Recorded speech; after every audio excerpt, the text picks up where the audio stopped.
Show. Always Irish Show. Always Irish Show. Sometimes it's good to just yell about football. What are you doing?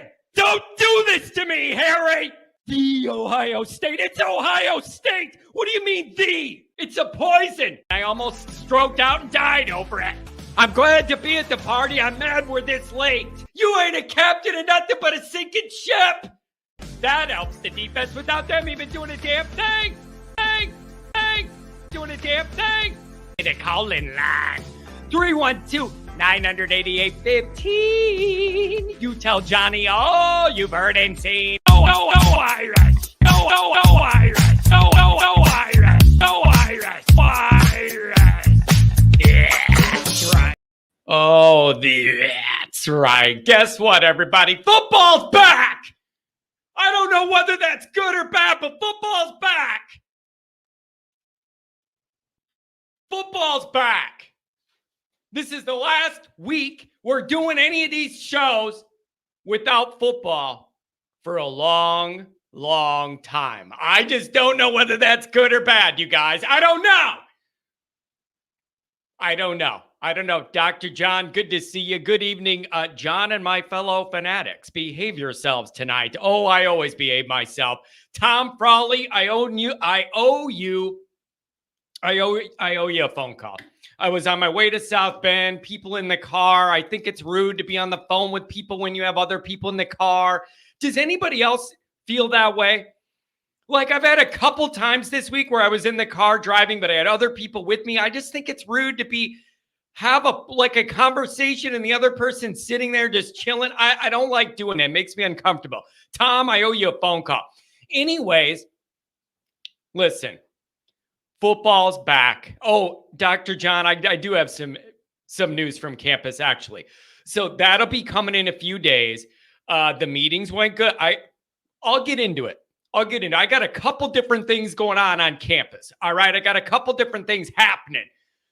It's good to be with you guys. I'm in a really good mood because football's back. And this is the Mark with glasses.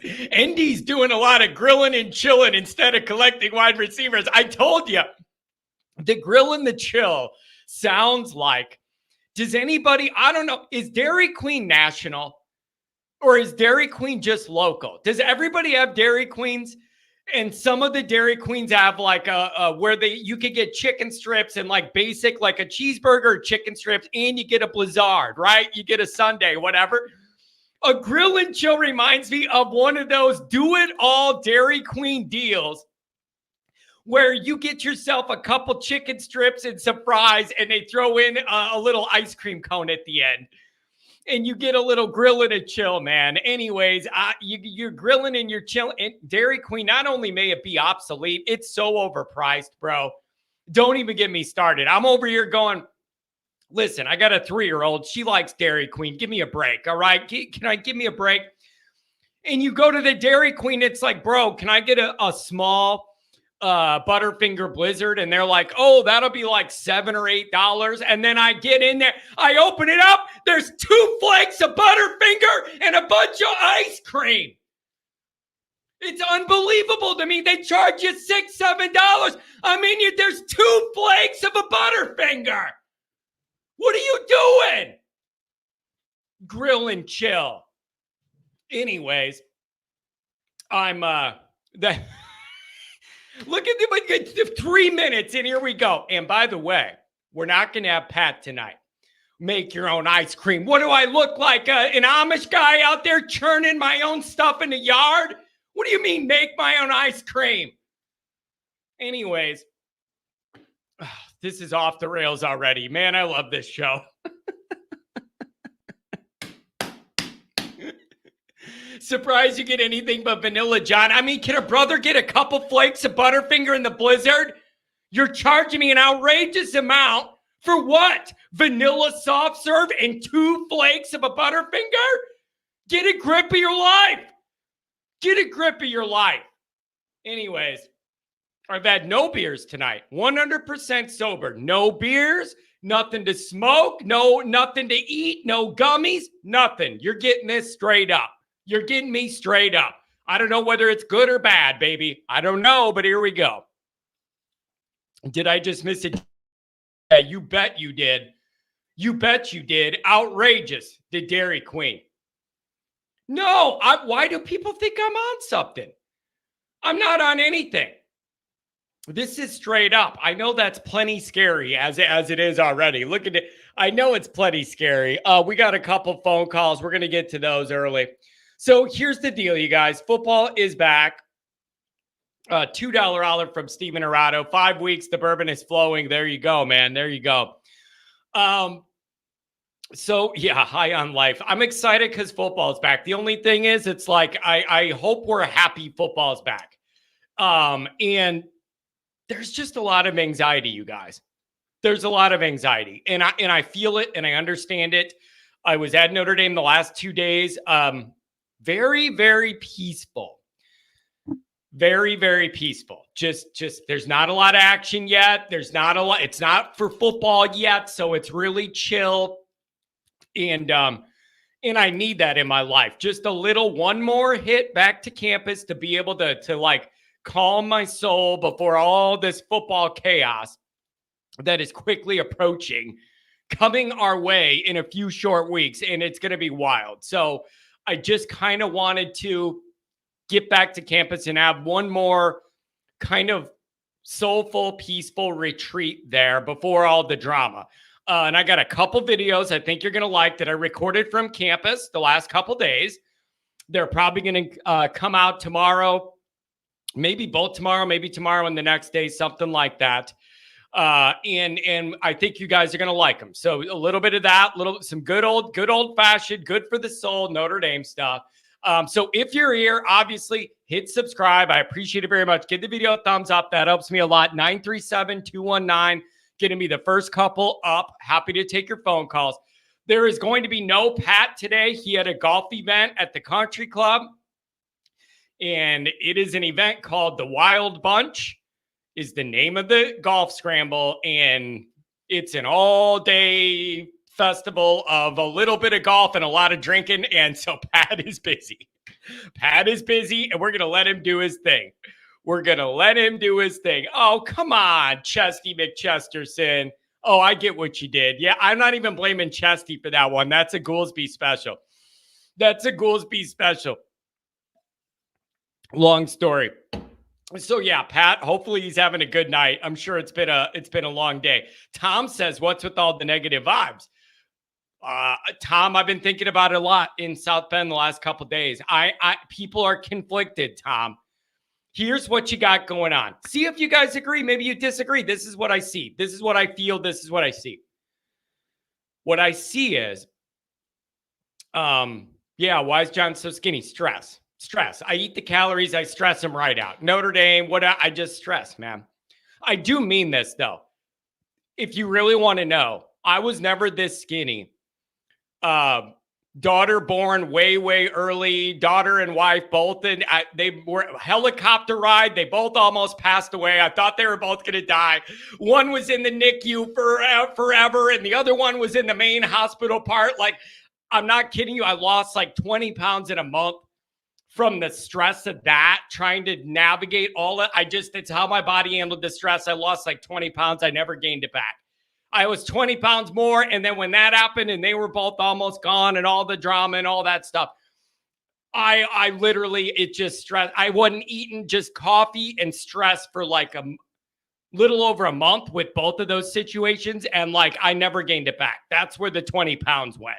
It was not ideal. And let me tell you this, 16-minute helicopter ride. You don't want to know how much it cost. You don't want to know how much it cost. All right. We're going to have to do super chats for like 10 years. I'll give you a hint. It ain't cheap for a 16-minute helicopter ride in Chicago. All right. It was not ideal. It was not ideal. Oh man, Blyberg with the wife's sister thing again. Here we go. I'm skinny. I know she likes it. B Bean, you're pretty close. 10K. Are you out of your mind? Multiply it by 7. Tex ND. 10K Multiply it by 7. It was like 68 grand and it was a 16-minute ride in the air. Unbelievable. I recommend, don't need that. Don't need that if you can avoid it. But that's how much it costs to save your people. What are you going to say? No? When they say that's what they need, that's what you get. $5 olive from Andrew Gilmore. A lot of fans knock Ian Book despite winning a lot of games and putting up good stats. What are your thoughts on his ND career? Tough as nails, but he was never going to win you the big one. Tough as nails, but he was never going to win you the big one. And he was never confident enough as a passer to really let it rip and win the big games. That's my thought. Tough as nails, ND guy you love, gritty and grindy and whatever, and he could run, and I love that and all that, and lay his body out. But he was not a guy that's getting you over the hump. He was not a good enough passer or comfortable enough doing that to get it over the hump. It's just not good enough, not what I need. I just need a little more out of the position than what he was able to give.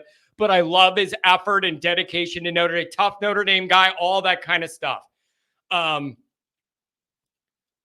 I don't even want to say he couldn't throw the ball. He was hesitant to let it rip or do enough that what you need to win the big games. All right.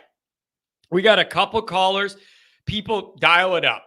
312-900-8815. Tell Johnny all you're seeing. I want to talk about camp.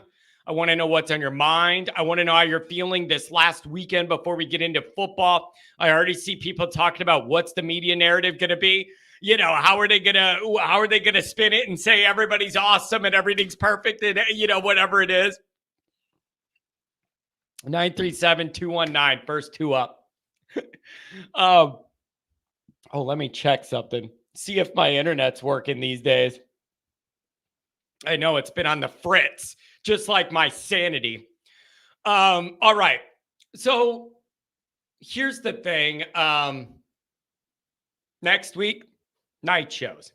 I got a lot going on, and I'm going back to Notre Dame, and I got a lot going on early in the week. It's going to be night shows. And so I'm not giving up on the morning shows or anything like that. But for the first week at camp and what I got going on, they're going to come at night. I'll let you know when. We're going to schedule them at night, and we're going to have to adapt to that. And it may actually be good, because sometimes we get more people at night, more people are available. Camp's going to be coming, so everybody's going to be excited. And so we're going to do some night shows when we get into next week. Then we'll go back into the morning shows, and then maybe do a blend. A lot of people are wanting a night show during the week, earlier in the week. We'll see what we could do. So first things first. Really good, relaxing couple days in Notre Dame. Thanks to the most venerable Jack Sacco. Always good to see him. He flies in from LA or Alabama, whichever house he's in. I pick him up in Midway. We drive over to South Bend. Always good to be with Jack. Also, thank you to the McBride Notre Dame family for their hospitality. Bobby McBride was Frank's lead recruiter, ran the offense and the offensive line. And I got to listen to stories about Frank Leahy for the last 2 days. Every time I turned around, Frank Leahy's story, and it's just, it warms my soul. It's exactly what I needed, and it was beautiful. It was really beautiful. Dallas Golden, you might have to look at him at receiver. Yeah, he could do it. You might have to. And so I mean, I'm not going to hold the guy back. If he's capable of doing that, let him do it. And he's a heck of an athlete. We got some beef with his Mark with glasses causing trouble with some other shows. Oh boy, I really hate to hear that. That sounds awful. Oh man, I missed that. I missed the chat. I'd like to know what happened. Sounds like some juicy drama. Anyway, so that was really fun. And of course, shout out to everybody who came out for beer and pizza last night at I'm giving a shout out. Barnaby's on Jefferson Street in Old South Bend. We ate some pizzas. We drank pitchers of beer. It was fantastic. So shout out to Barnaby's. It was busy last night. They were making pizzas like nonstop. So I want to give them a shout out too. Good place to eat if you're ever in town for a game or whatever. It was great.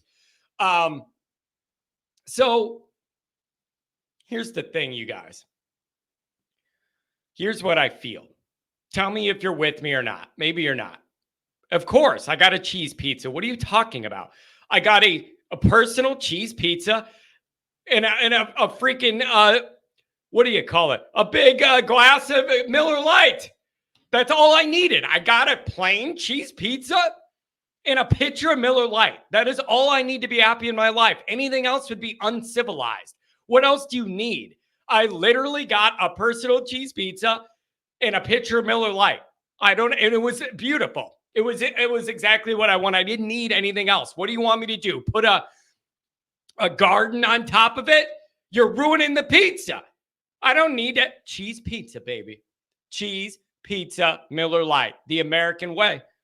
The American way. I don't know what else to say. Callers, stay with me. We'll be coming to you in a minute from the kids menu. I don't know. What I order is basically the kids menu. A personal small pizza and a thing of beer. I mean, I don't know. All right, here's the deal. Here's what I feel, and I want you guys in the chat. Tell me if you're with me. Angela Rudiger, good to hear you from the lake. It's always good to have a Rudiger here. Here's what I want to know.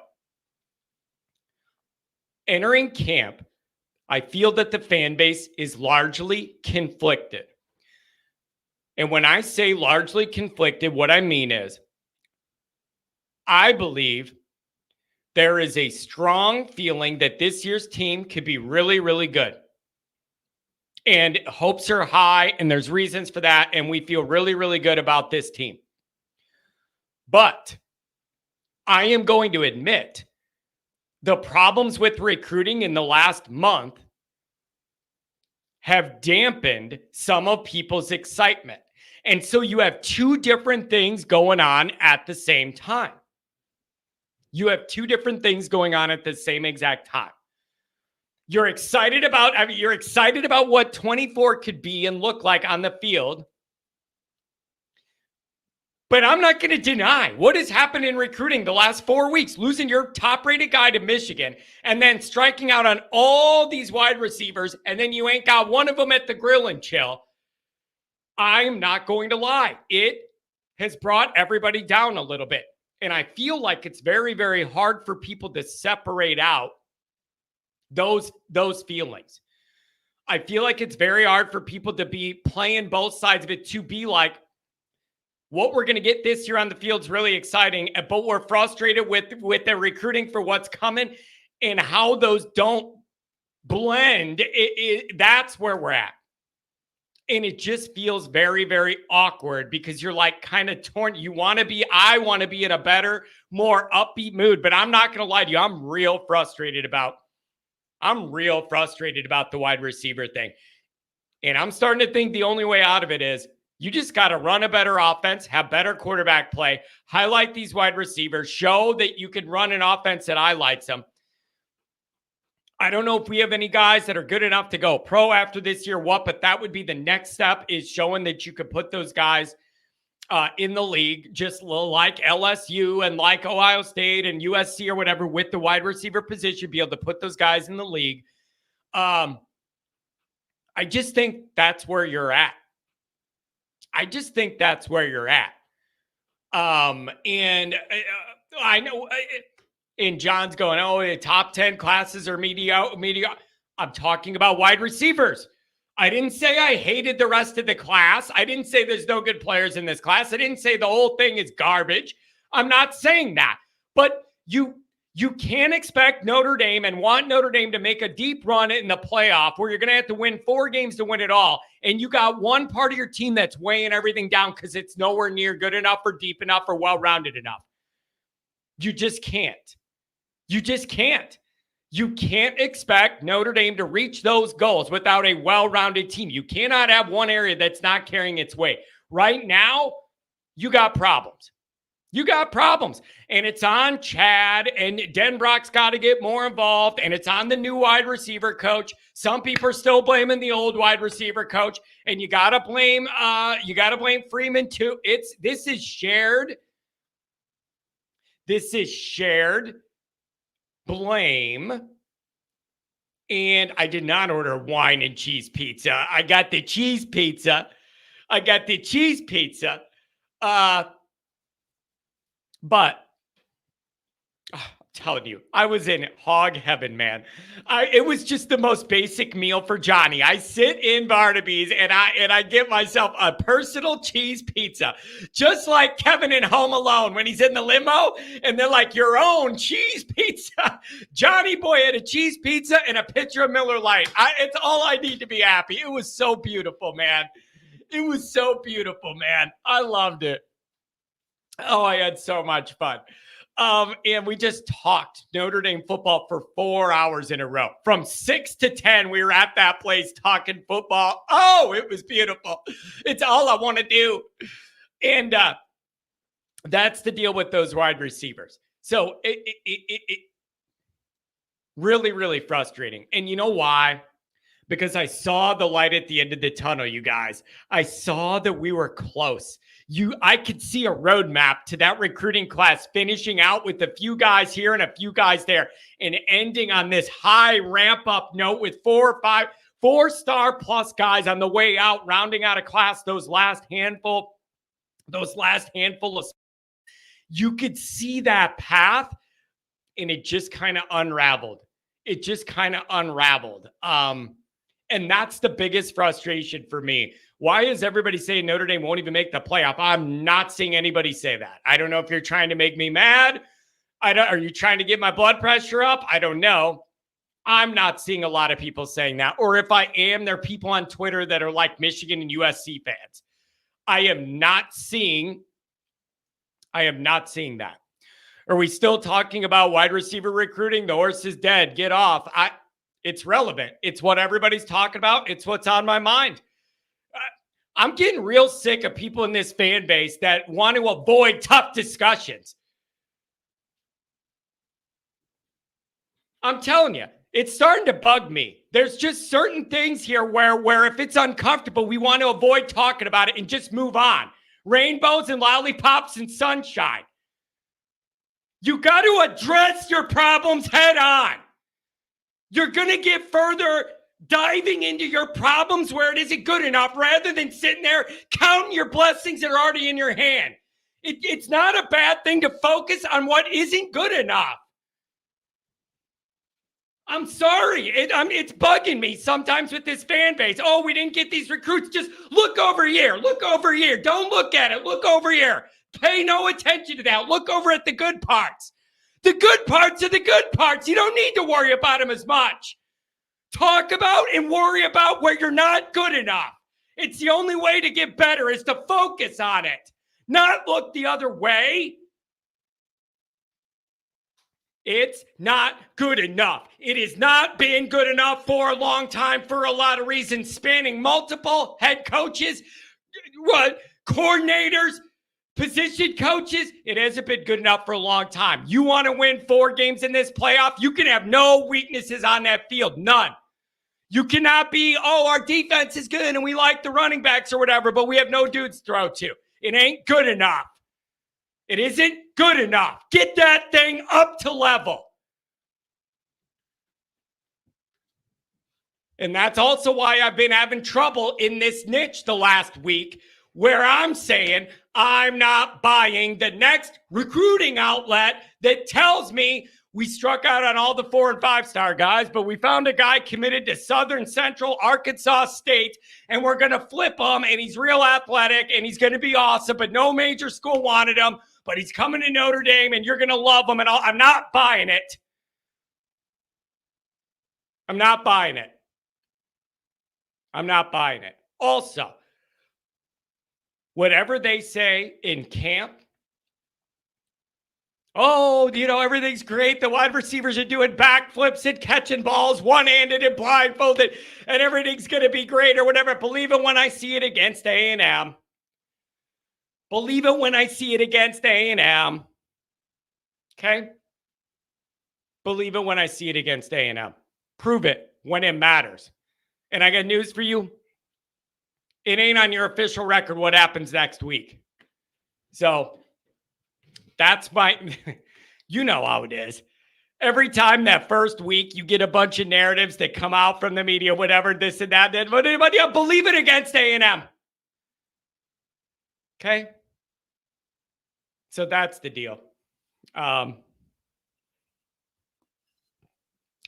boy, what's my prediction for the media spin? I don't know. Maybe they'll just go with the defense is really good, which I actually believe. All right, I got to get to these phone calls. One more shout out. I got to give a shout out to my main man, Emmanuel, working at the Chick-fil-A on campus at Notre Dame.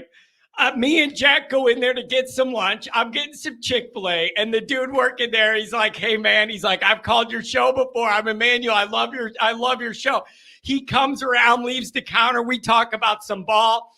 He's talking about, what do you think about A&M? What do you think about these wide receivers and all this stuff?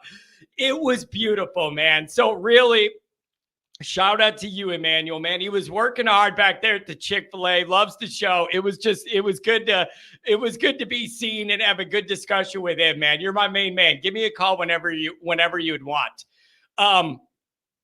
If you're a wide receiver, are you going to Notre Dame, John? I am, because I grew up loving Notre Dame. And Notre Dame is all that matters to my family. I wasn't even like aware that other colleges like existed or whatever. My whole childhood it's Notre Dame.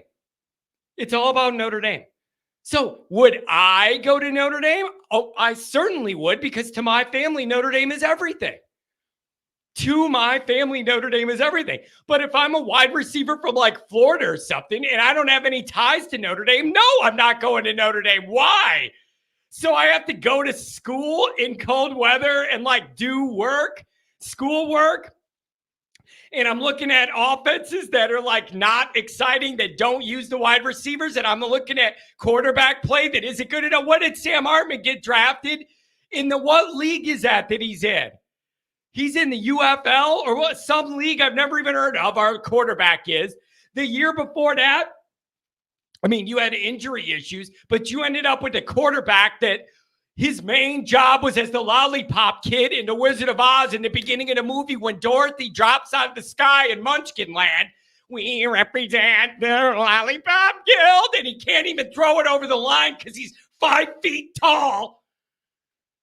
Why would you be a great receiver and be like, that's where I need to go, bro? I love it. You know what gets me hyped? That offense Notre Dame's been running, where they run it into a wall on 2 downs, and on 3rd and 8, they throw it to the tight end. That excites me. I need to go there. Said no one. Some of you people need to understand it ain't about us. Too many Notre Dame people cannot separate their Notre Dame emotions and life away and look at it from an 18-year-old kid who has none of those emotional ties to Notre Dame, none of those family ties, none of the spiritual ties, none of the religious ties. You got to pull yourself away. You can't look at this as what me and you would do. Look at it as a baller getting offered all this money and everything else that comes at these guys. But that has no tie to Notre Dame. That's how you got to look at it. And you wouldn't think of it the same if you were able to untie your Notre Dame love and look at it neutral. And it hurts and it's uncomfortable. And I don't like doing it. But I think this is a real problem with the fan base, man. We all want to look at it the way we look at Notre Dame. You ask, would you go there if you were a wide receiver, John? Yes, I would, because it would be my lifetime honor to put on that gold helmet and run out there and get my head bashed in like Rudy. Yes, I would do it because I love Notre Dame. These kids don't have that allegiance. You got to sell them on other stuff. So the next best thing you could do is real offense that highlights these wide receivers, doesn't abandon the running game, but that highlights the wide receivers and lets them actually be involved and do a lot of fun stuff. Get a real world quarterback that's able to do some things. That's a really good start. And let's be honest. You're at the point where everyone involved in that wide receiver operation, you need to get in a meeting room and you need to talk about your approach and what you're not doing right. When you're striking out 1, 2, 3, 4. Am I dreaming, or are they literally 1 for 23 or 24 in that cycle for the guys that they offered scholarships to? I'm pretty sure they're like 1 for 23 or 1 for 24, the guys they offered in the 25 class. You got a problem. So you need to get in a room with all the people I mentioned on the offensive side of the ball, and Freeman and Chad and Denbrock and Mike Brown. What if you want to send a letter to Chancey Stuckey in retrospect to be mad at him, which people have been doing, whatever you want to do, you need to approach this all differently. And I think you're in a good spot there because Mike Denbrock's not afraid to have an exciting offense that lets wide receivers do things, actually tries to highlight them. It'd be a really good idea. I don't even think the NIL is holding Notre Dame back that much. I think if they want a guy, they could get a guy and they could pay in the ballpark. I really genuinely don't think that's the problem. I don't think it's like just NIL. I really think people are getting in these kids' ears and going, why do you want to go to Notre Dame? They don't even run an offense that highlights wide receivers. Why do you want to do that? Where is their NFL lineage at wide receiver? This isn't tight end. This isn't O-line. It's receiver. Where's the lineage? Where's the proof that they're going to groom you for the NFL? So I'm sorry, you guys. This is a tough discussion nobody wants to have. I'm just being honest with you. And that's the one thing I always promised I would do when I started this show in 2016 is be honest when we need to be honest, even when it makes me sad, mad, and unhappy. And this makes me sad, mad, and unhappy. That's where we're at the last weekend heading into camp. We feel great about 24. But I feel very frustrated that this recruiting class was on the brink of being right where I wanted it, and it's just kind of reverting a little bit. And I'm very upset. So that's just the way it is. And all right, callers, I'm coming to you, I promise. Pistol Pete, you're coming up. Everybody else, I got you. Good to see the regulars here. Sally Seashores and Jom and Texas ND and the SPF, isn't it? What is it? Isn't that the sunscreen SPF? Here's one more thing I got to be honest. It's the last weekend. We're truth bombing. John's getting all of his tough truths out. We're getting all of our tough truths out. We're flushing it all out. We're flushing all these truth bombs out before we get into the actual year. Here's the last one, and I feel like a jerk. But I need to go over one more thing, and then we'll go to the calls. Oh, boy, $5 holler from Nick Dean. John, I may need bail money tonight. What are you getting into, my friend? Are you and Pat out on the town? John, are you going to apologize for stressing us all out when ND beats A&M by like 10? I've said this since February. No, I'm not going to apologize. I think it's healthy to have a good amount of stress going into a Notre Dame football season and a big-time matchup like this. I want everybody to have a healthy amount of stress and respect for the moment. Last evening, I had some Notre Dame 77 champions. We were all sitting in this room. And there's some 77 championship rings there. And they were just saying, don't underestimate A&M's talent. Have a healthy respect for A&M's talent. Don't overestimate them, but don't underestimate them. And these are guys that are Notre Dame champions. I tend to believe what they say when they go have a healthy respect for what this is going to be and then go beat the hell out of them. Nikki Dean, you love to be heard and seen, and I don't want to stress you out, Nick. I really don't want to stress you. I definitely don't want to stress your lovely wife out either. She's one of the nicest people I've ever met. You ever just meet somebody and you just know they have a pure heart? Like you just talk to them for 1 minute and you're like, that person just has a pure heart and they're a good person. That's not that you don't have that too, Nick, but she exudes it differently. I don't like this Jom thing either.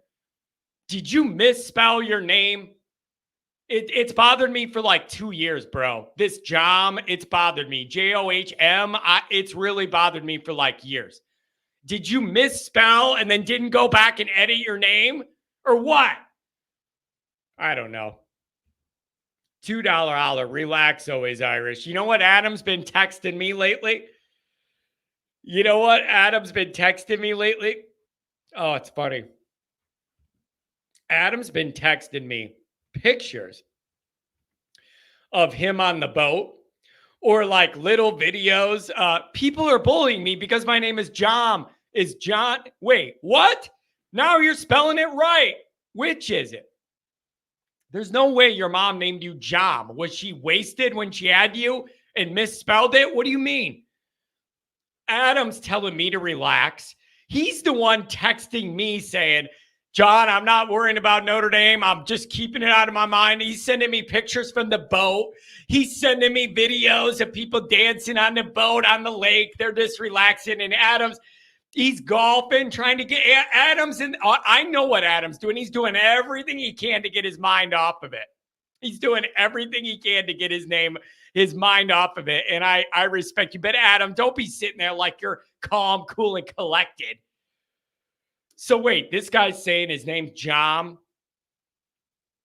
Your mom was on drugs when she had you. There's no other way that happens. Yeah, there's no way that it happens. Pete, Pistol Pete, he loves the heat. 219, you're on the line. Pistol Pete, what's going on, buddy? That's right. Oh, baby, Pistol Pete's getting it cranked up. And I'm sorry, John. I hope your mom's doing fine, and that's not the case. But I don't know how else. I've never seen anybody with that name before. Pete, it's good to hear from you. I want to know, number one is you were on campus today. I was leaving campus. You were going to campus. I want to know what the vibe was when you were there. I want to know what you're feeling as we get into the season here. Pete, let me know, man. What do you think? Oh, look at this. Before you get into it, Pete, $50 holler. That means the world to me, man. D Daily, $50 holler. We're going back to the playoffs. Follow this team for the past 30 years. Never felt better than right now. I love that, D Daily. And again, I feel very, very strongly about the possibilities for this year's team. I want to feel better about that next recruiting class than I do. And I'm just being honest, but thank you for the $50 hour. You're loading me up on the call-in lines for when we get into the season and it's busier. Pete, what do you got, bro? It's hard to really tell what the vibe was because it was a soccer game on campus today, not Notre Dame related, but always great to be there. I mean, the bookstore definitely got my money today. Oh, Pete. They had me. Pete, you sent me the picture of that shirt you bought. I got this vintage shirt at the bookstore yesterday, and it was the only one. It was the only one in the whole building, Pete. I had to tell the guy, it was on the top rack of this mannequin. And I said, where are the rest of these shirts on that mannequin? And the guy goes, where? I go, all the way at the top. And he goes, they're down here somewhere, right? And I go, I have looked everywhere. I cannot find it. The one shirt that I want, the only one is on a mannequin 30 feet up. And the guy was like, we don't have any except for on that mannequin. I told him, you better get a ladder and a hook, bro. And he climbed up there, took it off the mannequin, and I bought it. And I love it. It's vintage as can be, just like winning at ND, baby. Woo! Go ahead, I Pete. love it then, John. Go ahead, Pete. I'm getting worked up, Pete. Football's back, Pete. Pistol Pete. Football's back. And I love it. Yep, sir. And it's great. You'll be in more rare form coming up, I know. I'm with you that fall camp needs to be intense. If you need to practice indoors and crank up the thermostat to get them ready for the stove hot Texas you're going into, do it. Pipe in the crowd noise, because it's going to be loud and it's going to be hot. Now, Pete, you want to know what's interesting about that? I'm really glad you brought it up. Tom, good to talk to you, man. I owe you a phone call. See if I can hit you up tomorrow. We need to touch base on a few things. Pete, like a couple months ago, it was after spring ball. Freeman did a press conference with a couple of the local media scrum. It was kind of interesting. And he met with some of the local guys. Nick Shepkowski, good to see you in here, buddy. Going to be going over to Notre Dame. I may see Nick over there as well. We're going to make some moves over there in South Bend. Pete, he talked to these media guys, and they were talking about A&M. And Freeman said, we know it's going to be loud. Freeman said, we know it's going to be hot, and we are going to be ready for that moment. And he said, we are not going to be intimidated. We're not going to be overwhelmed. We know what we're going into, and I know that we're going to be ready. And you know what, Pete? I'm holding them to that. I am holding them to that. They better be ready. You guys better be joking to me that Jom's mom died after I took a shot at how she named her kid. You got to be kidding me. Anyways, Pete, so you got to be ready, and there's no excuses. You got to be ready for the moment. Yes. Yes. Maybe they should send you down there and give them the pep talk in the locker room right beforehand, too. I'm telling you what, Pete, I wouldn't even need any notes. I wouldn't need any note cards. I wouldn't need a cue card. I wouldn't need a teleprompter. It comes from the heart, and I'd have these guys ready to go. I don't do X's and O's. That's not my specialty. But if you need me to get you in the right emotional and mental state to go out there and crack somebody's lid with yours, I could do that for this team, Pete. You got to be ready for week one. You got to be ready, Pete. You got to be, I'm telling you, there's no excuses, and you need to know what you're walking into. Yeah, you got to walk into there like, oh, this is nothing. We prepared for harder than this. That's the mindset they need. I was just thinking about this too, John. I know, obviously, your favorite coach is Frank Leahy. Oh, baby. Who's your favorite player of all time at Notre Dame? Oh, baby. You know what, man? Modern era, the Rocket. I love something special about him. He was the first, Pete, the Rocket was the first player of like that I could kind of remember when I was young, but like he really is the first one that I could kind of remember, and my emotions are tied to him as a really young kid. Like I remember him so well, and my dad loved him, and so and he was just a baller. He was just a baller, and so yeah, John, you forgive me. I was hoping you're joking. I mean, geez, I mean, what are the odds?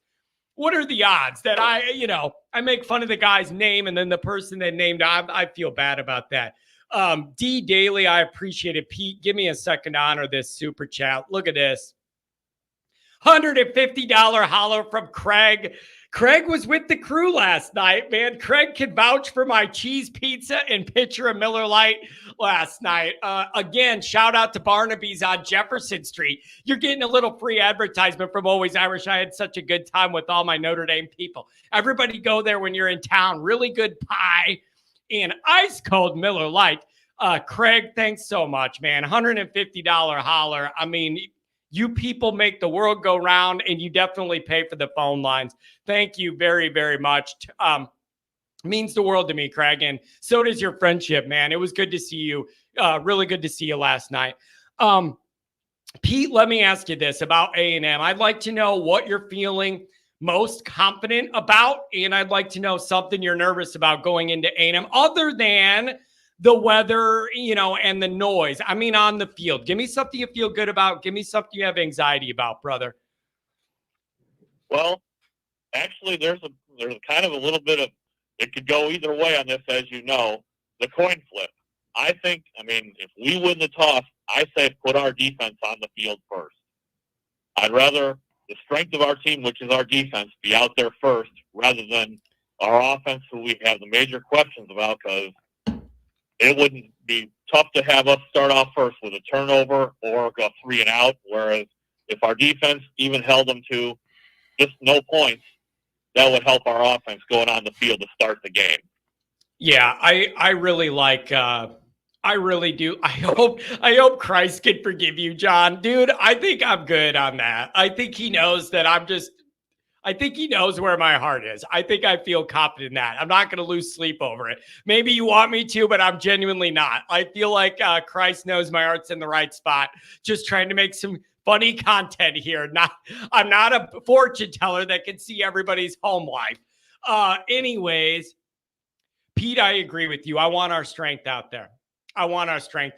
Nick Dean, the problem with picking Zibby is we liked his punt returns, but defensively, he always got a lot of credit for those big hits. The problem is they were always a second too late. He always made a big hit after a guy caught the ball for 30 yards, and I needed him there 1 second earlier before the ball got caught. I do love the punt returns and the toughness, but it always bothered me. He got credit for making big hits, being a half second late to every play. Like, it annoyed me the whole time. That's the problem. John says, I'm just messing with you guys. Yeah, you're overdoing it there. You're going to make me go to confession tomorrow over this. So Pete, put the defense out there. I agree with you. Although, Pete, what if we lose? Yep. What if we lose the toss and then they make us go on offense and Mikey Denbrock pulls out this exciting new offense and it's just not what we're used to. We go down the field, you score, and you shut up all those drunk cowboys down there and all them white overall wearing weirdos. You shut them all up right out of the gate. How good would that feel, Pistol Pete? That would be awesome, John. Oh, I need it in my life, Pete. I need it. How are you feeling about Riley Leonard, Pete? Are you confident that he's going to give us a different level of play? I kind of feel like there's not as much hype around him as there was Hartman because, one, the injury kind of cooled off some of the hype. And then number two, I think a lot of people, even me, wanted Hartman to be something he could never possibly be. And we got burned by it. And now people are like, wait and see. Do you feel some of that? Well, I mean, in fairness to Hartman, he didn't have Denbrock as his offensive coordinator. Yeah. And the one thing that I feel like Riley Leonard will give us a lot more of than what Hartman was able to give, though, was mobility. It's a big, big deal. That's a big deal. And especially if you're going to play an aggressive defense like A&M, and they're going to want to push their front. They're going to want to attack from the edge. They're going to want to do all that. I mean, I know we're nervous about Riley Leonard's leg. You got to take some chances, and you got to find some spots where he's going to have to – him keeping the ball is going to have to be a key part of this offense at A&M. There's no way around it. It's just going to have to be. I feel great about our running backs, but the offensive line is a concern for me. The receiver room, of course, still is a concern, but I think they're better than what they were a year ago. But also, you'll have better play calling this year too. Yeah, and you know what? You know what else, Pete? Denbrock's not afraid. Denbrock's not afraid to take chances. Denbrock's not afraid to take some shots. I think he's going to want to roll the dice a little bit, see what our guys could do, get a little action out there. And I'm excited to see that. I really am excited to see that, man. I just think I'm ready to see a different offense. And by no means do I want Notre Dame to give up on the run game and everything. That's still our DNA. But mix in some of this excitement. Let's see some action. Absolutely. And something you were talking about earlier too. Nobody loves hearing about the tough topics that are going on right now and the struggles we have. But as long as I've known you and I've heard you on your show, you're being brutally honest about the good and the not so good. And you're not like, as you've mentioned to me before and probably on air, E.J. Holland. Well, I mean, it's just the perfect combination, Pete. He's able to spin and lie and maneuver and manipulate and just totally turn any story's reality upside down. And the Michigan fan base, they'll just eat it all up. There's no critical thinking. They won't analyze it. They won't go, this doesn't sound right. What's the truth here? They won't go, how come there's 5 other stories here that can contradict what he's saying? They don't even think of that. They all go right along with it. So he's in it. He found a really good job because they eat up. His personality works perfect. Being that disingenuous every day you do your job, it works out perfect when the audience goes right along with it. So good for him, man. It's a good fit for him. Well, and that also goes along with another point you made. would you say all those who go along with him have the dreaded MFBD? Michigan football brain disorder, and there's no known cure. If you get it, it's an unfortunate slow demise. There is no human cure for it, Pete. Listen, man, really good talking to you. Anything on the way out, brother? Give me? This is the last. This is important. This is the last week before Notre Dame football starts again. What do you want to leave me with, Pete? What do you want to drop in and have the last thing in my mind be from you as we get into this football season? Well, I know you waited a long time for this because, like you said, it's basically a dead period of withdrawal for you right after the blue gold game. You could, you're within close distance here, John. It's only 5 weeks away from the first game of the year. This is the part of the year you live for the most, I'm thinking. And only 8 more weeks till your big tailgate out there, too. Oh, I'm looking forward to that. This tailgate's going to be a riot, man. We got people. Oh, we got a good crowd coming, man. There's people coming from out of state. I got people coming from Canada, not even out of state. I got people coming from Canada. I got people coming from Florida. We got people coming from all over, man. I love what this community is becoming. Everybody feels welcome. Everybody has a good time. I'm renting a house. People can come by Friday, open house. Yeah, I'm having pizza and beer Friday at the house. People can come and go as they wish, have a drink, have some food. We're going to hang out. It's going to be good, man. I'm really looking forward to it. You'll have to let me know where the house is, so maybe I can stop by for that if that's okay, too. That's what I'm talking about. Everybody that's invited to the tailgate, which is open to everybody, you guys are all invited, man. Swing by the place Friday night. And everybody could crack a cold one, have some pizza. We're going to have a good time. Pete, I'm glad you got to campus today. I know that is a special place for you. And God bless you, man. We're getting into football next week. It's almost here, Pete. Well, the last question now, will your mom, dad, Goolsby, and wife all be at this tailgate? I think Goolsby's coming for another game because they're having the football alumni thing. So I don't know if he is, but I know my parents, my brother, they're all going to be there for sure. And yeah, so I think the most of the family's going to be there. It should be fun. All right. Well, for all the listeners and viewers out there, if you've never been to John's tailgate, you should come. I appreciate that, Pete. Have a good night, brother. Take care now. See you. That's right. Ooh, Pete's cranking it up. Oh, there's Always Irish Senior live from North Carolina. Always Irish Senior and Mom, they drove down there hitting up the Doobie Brothers concert. Angela, you've been to a bunch of those with our family. They're Pete. It is Pete has the most pure Notre Dame soul. I can assure you, is not crunk. He does not drink.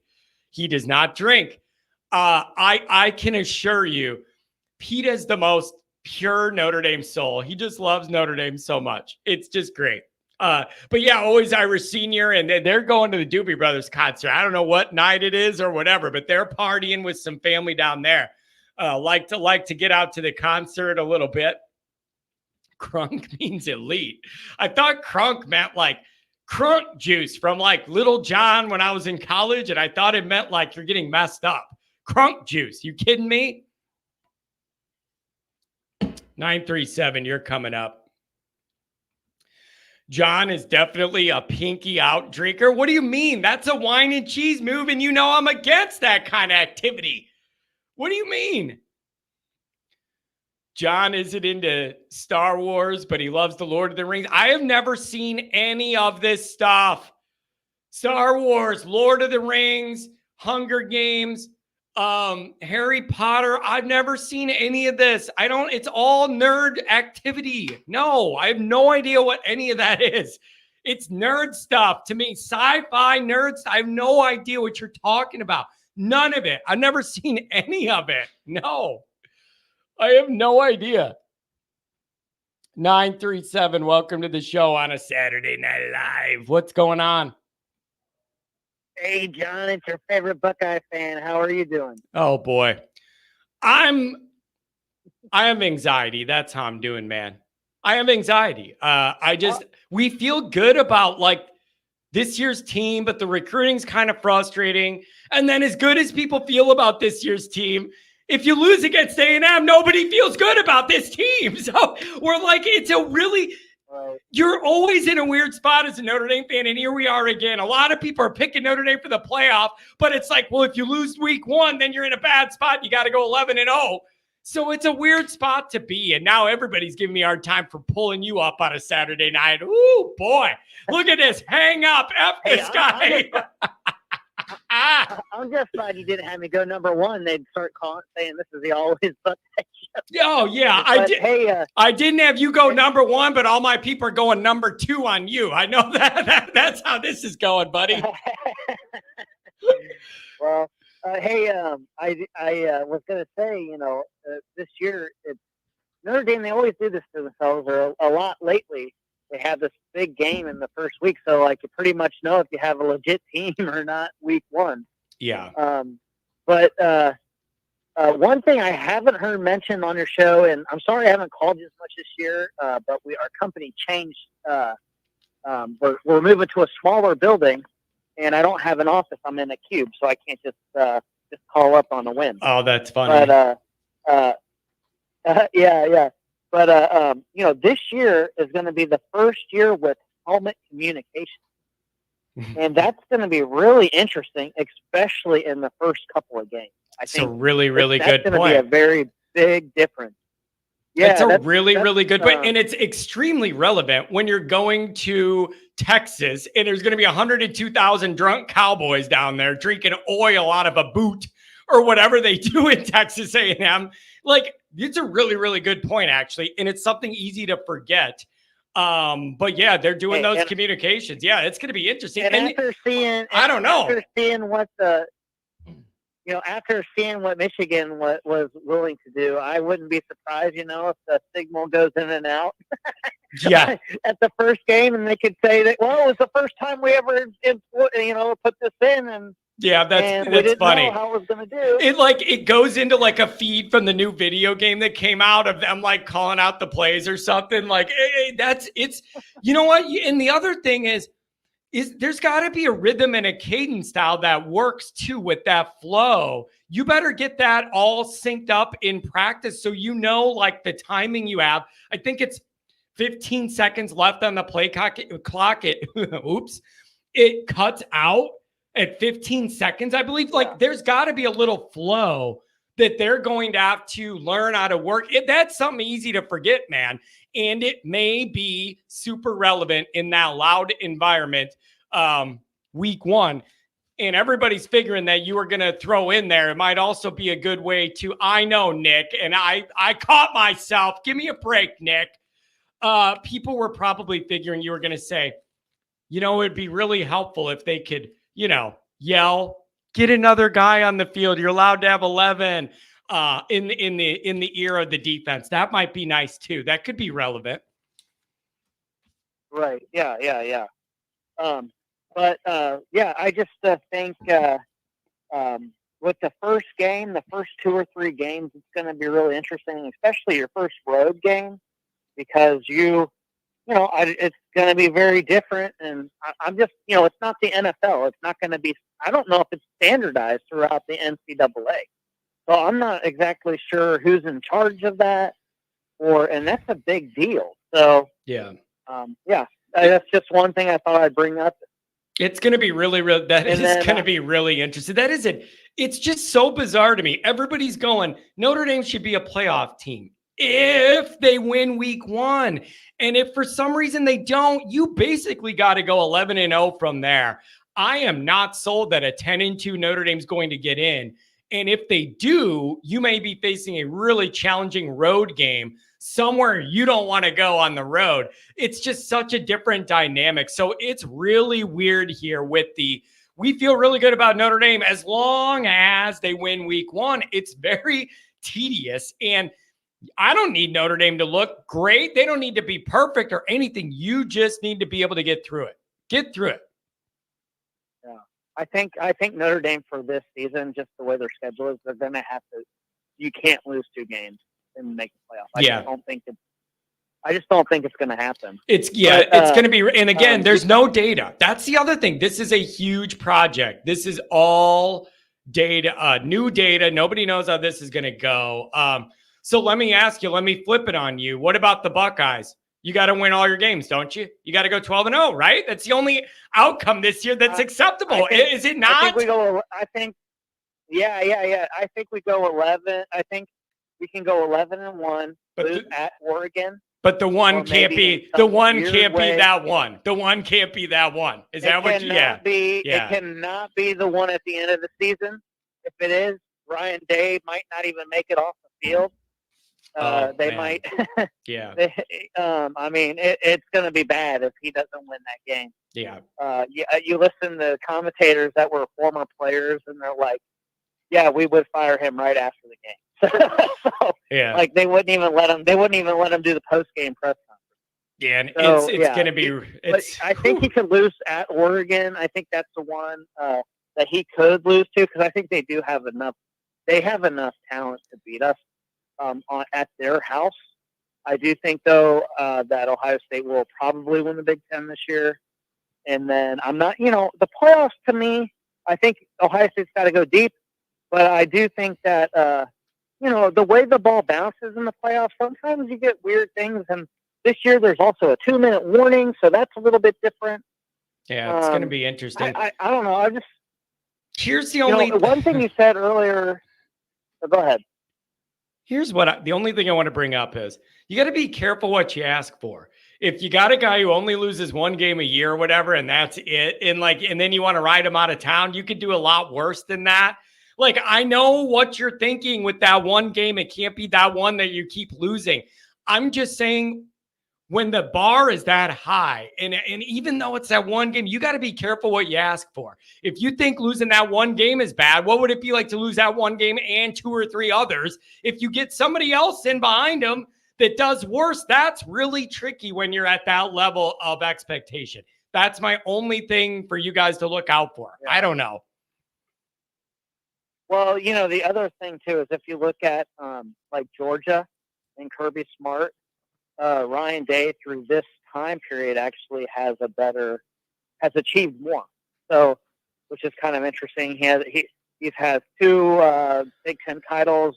Kirby Smart only had 1, and there was, they both appeared Ryan Day appeared in a championship game and had 3 playoff appearances, and the other guy only had like 1 championship game and 1 playoff appearance through this time.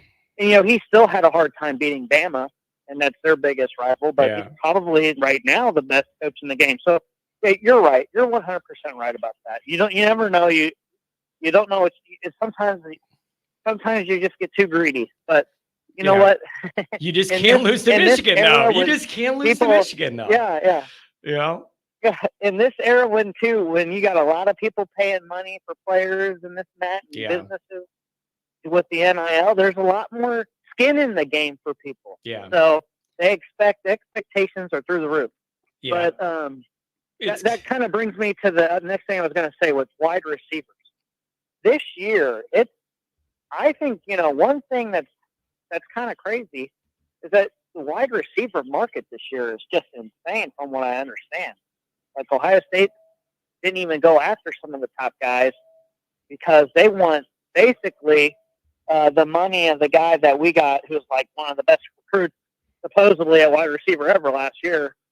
I can't remember his name; it's eluding me right now.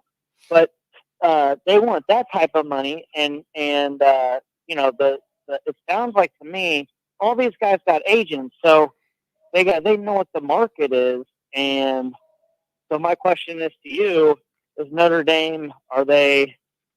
I know that we were both before playing by the game and not really paying players, but it's kind of changed. I have been told that money. I've been told money's not the problem, and I was told that with Meadows, who went to LSU, money wasn't a problem. Notre Dame was willing to match or pony up whatever LSU was offering. But it came a lot of people in his ear going, look at LSU's NFL lineage.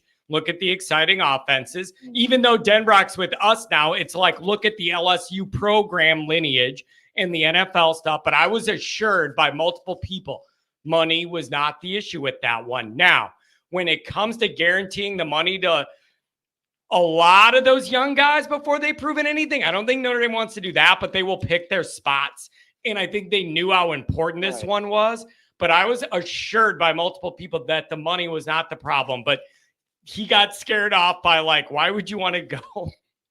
What is Notre Dame doing for wide receivers lately? So hopefully we put a better offense out there and go from there.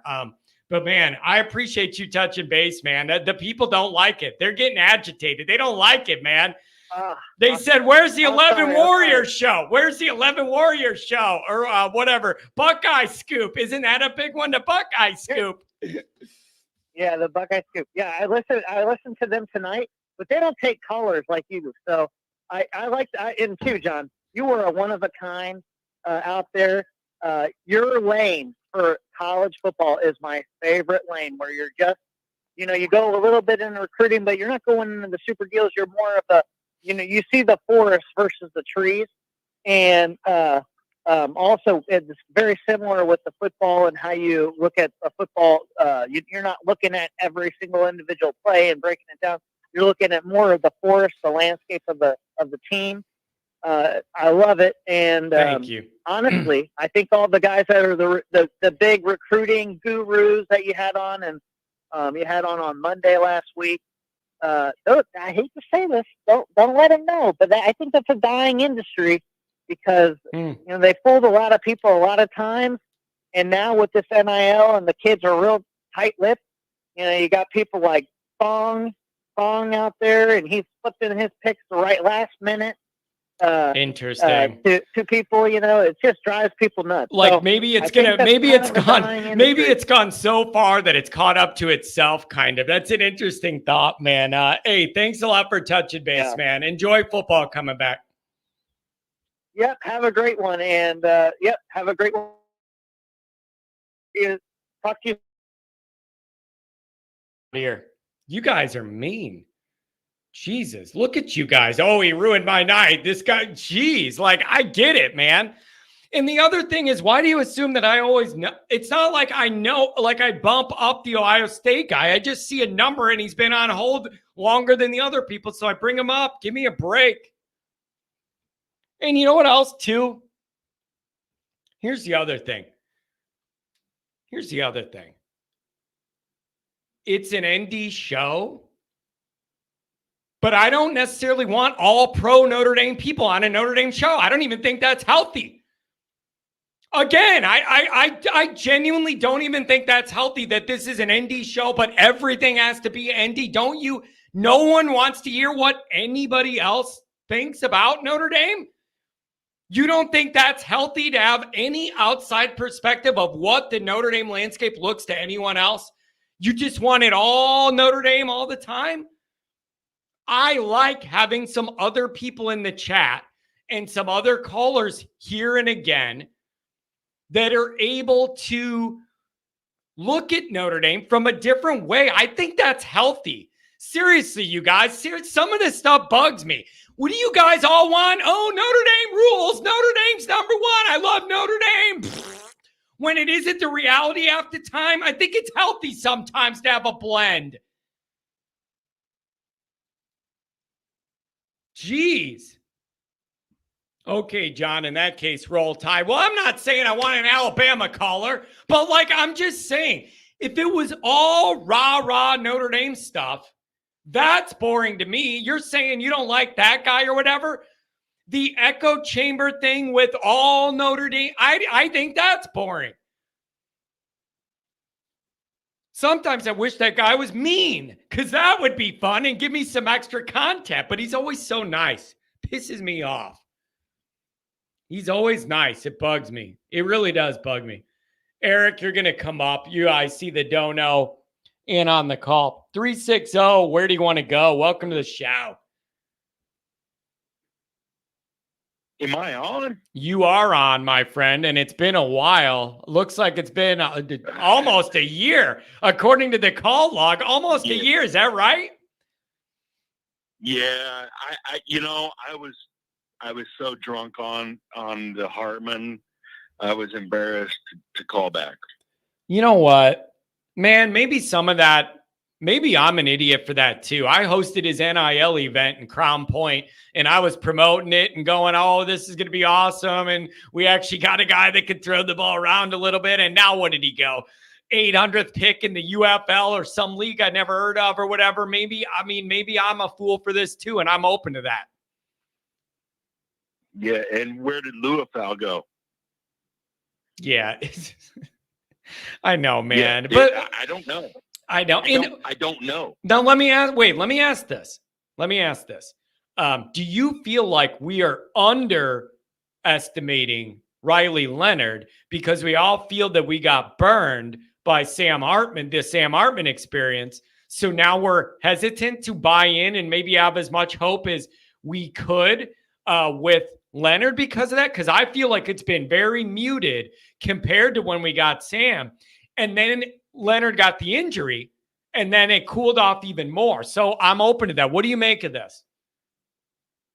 Well, first I'll start with everything I heard coming into recruiting previous was Jagasaw. Mm-hmm. And he proved out. And did our center position actually improve when we got rid of that guy and put a real center, So our offensive line has gotten better. Let's not even talk about quarterbacks yet. Our offensive line has gotten better. Wait. If you got Jags over on that left tackle side, who's going to win that job on the right tackle side to go to A&M? Is it going to go to the young guy with more athleticism and a higher athletic ceiling? Or is it going to go to the older guy who has more experience but is less physically gifted? You got Baker, you got Wagner. What are you going to do? Who are you going to pick? Neither. I'm going with the freshman. Oh, I like it. Not even an early enrollee. You got him coming in off the street and winning that job in about 3.5 weeks. I love that answer. I genuinely love that answer, and I'm open to it. I don't know if they'll roll those dice, but I am open to that. I'm open to that. I wonder what his weight is. That's the one thing I know. Like with Wagner, they didn't know if he's underweight, under 300 or whatever that's going to be. Right. I wonder. You got to see what kind of shape a guy like that comes in with when he's not an early enrollee. That's a very good question. I like you going there. I dig it. Yeah. That's how I feel. And I'm going to throw one to Big Mike that comes on your show because I'm a Mike too. But that guy was right when he was talking about Louisville. I can't believe that guy was drafted. But he said something. I've lost it, though, in my notes. So, anyways, shout out to Mike. Having you have on our show that's awesome. But the wide receivers going to be fine because they weren't coached right, and now they're being coached with an actual offensive coordinator. And I don't want to get into my theory on that because I think there's a whole thing, with that OC calling Freeman saying, "Hey, just go with whatever you got. I'll be there next year." It's the Cincinnati coaching staff is put together right here in front of our eyes. Interesting. Now, you want to know what all right, here's something I am going to throw out on the positive end. I had some negativity earlier. I'm going to throw something on the positive end. As frustrated as I am about the recruiting part right now with the wide receivers for the 25 class and beyond, and the McChill and Spill and whatever else recruiting thing they did that didn't bear any fruit. I will say this. Mike Brown's known to be an exceptional developer of guys that are in the program. So follow me here. We have the frustration about the recruiting part, but everybody's kind of saying that he's known as a developer, and he put some Cincinnati guys in the league that weren't highly touted recruits or whatever. Maybe he could take some of these younger guys on the roster that are already there, get them to develop quicker than what we're used to, and maybe that's a benefit. See, and now everybody's crapping on me. How dare John try and be positive for 1 second? Go to hell, John. I'm just throwing it out there. Are you not open at all that the guy's a good developer, a talent? You're not even open to that at all because we didn't get the recruits. That means he can't develop at all. And you think you're being fair? I'm just saying. I would just say to them, go back and watch some film because those wide receivers produced. You know, how many Jaden Thomas should have, or not, Jaden Thomas should have had at least 4 more touchdowns and 600 yards and a couple more receptions. He couldn't stay healthy. Because if you go watch, couldn't stay healthy. Watch the games. Watch the games. The guy's wide open all the time. We didn't have a quarterback. And that's what I'm pissed about because I drank the juice and got all hyped on Sam. And the NFL even told me, no way. So if the NFL says it and Vegas says it, then it's true. No matter what I love, if the NFL says it and the Vegas says it, it's true. Whatever you love, it's true. You can't go against the NFL and Vegas when it comes to college players because either you produce or you don't, and you're out. Yeah. All right. Well, let's switch gears here a little bit. How do you feel about Notre Dame and A&M, man? I haven't talked to you in like a year. I genuinely, somebody's saying even John's positivity sounds negative. They're all saying, John, you don't sound right being positive. Like it's just funny to me. Even when I throw it out there, people won't allow it. They're like, John, you're the glass half empty guy. And we love you for what you naturally are. Don't even try this positivity BS. Listen, hey, that's my reputation. I got to just own it, I guess. I hear you. But let me say this first. Freeman is the first coach, you know, like when I started watching hardcore, it was Lou Holtz, and he was the coach. You know, He'll always be the coach. Yeah. But Freeman feels like he's my best friend. When I watch him talk to the media and stuff, he's your best friend, so he feels like my best friend. Yeah, I get that. And for the first time, that's the love. And either you want to be a part of it or you don't. And so don't bang on these recruits that want to go somewhere else because it might be a little easier. And I understand that. But if you want to challenge yourself, you know where to go. So... yeah. You know. Yeah. It's so what about Blyberg says negativity makes me feel alive. Like, man, us Notre Dame fans, it's been a long 30 years, you know, like, I mean, really, we want to have a good time, but it has been a long 30 years. The negativity makes him feel alive. What about A&M? Are you confident that we're going to go in there? It's year 3 of Freeman. This roster is by far his most balanced on both sides of the ball. Yep. How are you feeling about that? It's a big moment. How do you feel about it? Okay. I'll just say this. The questions are A&M under your first year coach. Yep. Under your first game 1. It's game 1, year 1. Yep. Game 1, year 1. Game 1. And they got like 35. They got like 35 transfers in. So you got a lot of new personnel you got to learn. Yeah, that's a lot. And a new OC that's going to be calling a different play style and everything. So I just think it's harder for them than it is Notre Dame. And of course, I have all the confidence because I love Notre Dame. It is everything to me. Yeah. It's you know, there's only 2 teams, and the other one I don't want to say because they suck right now. Yeah. But Notre Dame is going to do it. I believe in this coaching staff. I believe that this coaching staff came together the way they wanted it to come together. Whatever school it was, they wanted to come together as a coaching staff at some point, and they've done it at Notre Dame.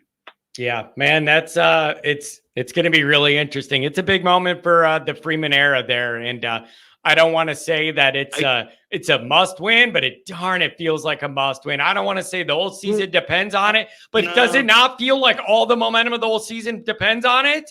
You kind of got to have it. No, Ooh. it doesn't. Ooh. But it's gonna. I'm not worried. Man. Here's why. Is because how else? I mean, now that you look at it, wouldn't a young coach want to surround himself with 2 ex-head coaches doing their thing on either side of the ball, and I just have to be the manager here? I'm telling you. I just have to be the yeah. When is the last time we felt this good about the OC-DC combo at Notre Dame? I genuinely, what is it, Barry Alvarez? We were talking about that last night too around the round table. What is it, like Barry Alvarez? Like, when is the last time you felt this good about the OC-DC combo at Andy? The OC-DC at ND, baby, not ACDC. That's different.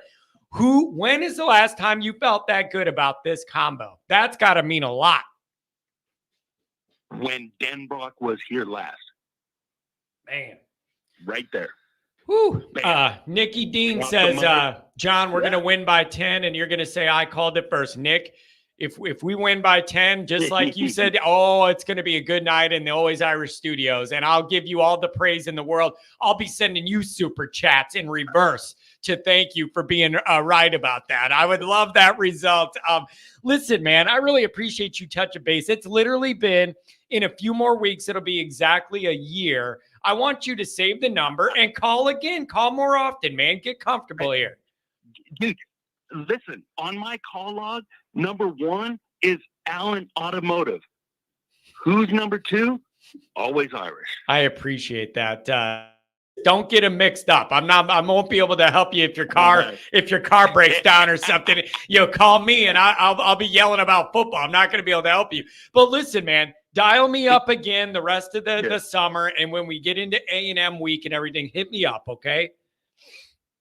Okay, I'll have my notes ready. Beautiful. Have a good one, man. It really does mean a lot. Thanks for coming back around. I appreciate you. Thanks. Hey, and safe travels for you guys getting home. I appreciate that. Lord is on our side. Oh, I hope so. Thanks a lot, buddy. Take care.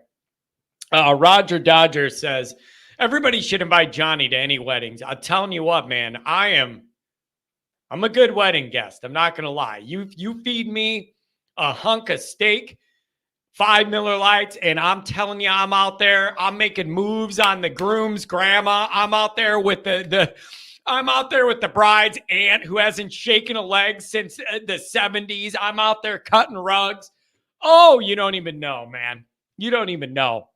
Here's the problem, though, with some of these weddings. Some of the music's terrible. And I do reserve the right to leave the dance floor for terrible music. Anything cliche that's like really horrible, Roger, it's got to be the right beat. I will not just dance to anything. It's got to be the right beat, and I move my feet. Ask Pat, ask Angela. They've seen it. They know what the deal is. And they know I'm not BSing you. I cut more rugs than a guy that works at a carpet store. Anyways, I can't do some of the real cheesy, like I'm not doing this stupid, clap 2 times this time, to dance to the left. I'm dancing to the bar and getting a drink. I'm not doing that stupid line dance crap. This is not like, I get it. It's a wedding. So you know what we're going to play? We Are Family. Get it? Because we got 2 families joining. We are family. No, I'm not doing it. This chicken dance BS, the cha-cha slide. No, I'm not interested in that. We're not doing that. Any of that cheesy stuff, like we're just not doing it. And then, here's the worst offender. Well, there's a couple of them. Sweet Caroline is always the one. It is the worst. It's one of the worst famous songs I've ever heard in my entire life. Sung out of key the whole time. It's annoying. There's nothing to it. It's creepy. If you know what it's about, what that song's about, it's very creepy, illegal to be exact. See walking at a wedding. That's my main move, Mark. You should see how many middle-aged people's aunts are impressed when I start sea walking out there, bro. You don't even know. Like, dude, I get down with the sea walk, and that's the real deal. Ask Angela. I'm not lying. She's seen it a million times. But Sweet Caroline's one of the worst songs I've ever heard in my entire life. Absolutely horrible. You don't like Cardi B? I couldn't tell you one Cardi B song. I don't do women rappers. You're trying too hard. It's not working. No, not doing it. Not interested. This is Jennifer Lopez. I don't even know I don't even know why that's funny, but it is. This is a bad one. At white weddings, this is a bad one. Cotton Eye Joe. Cotton Eye Joe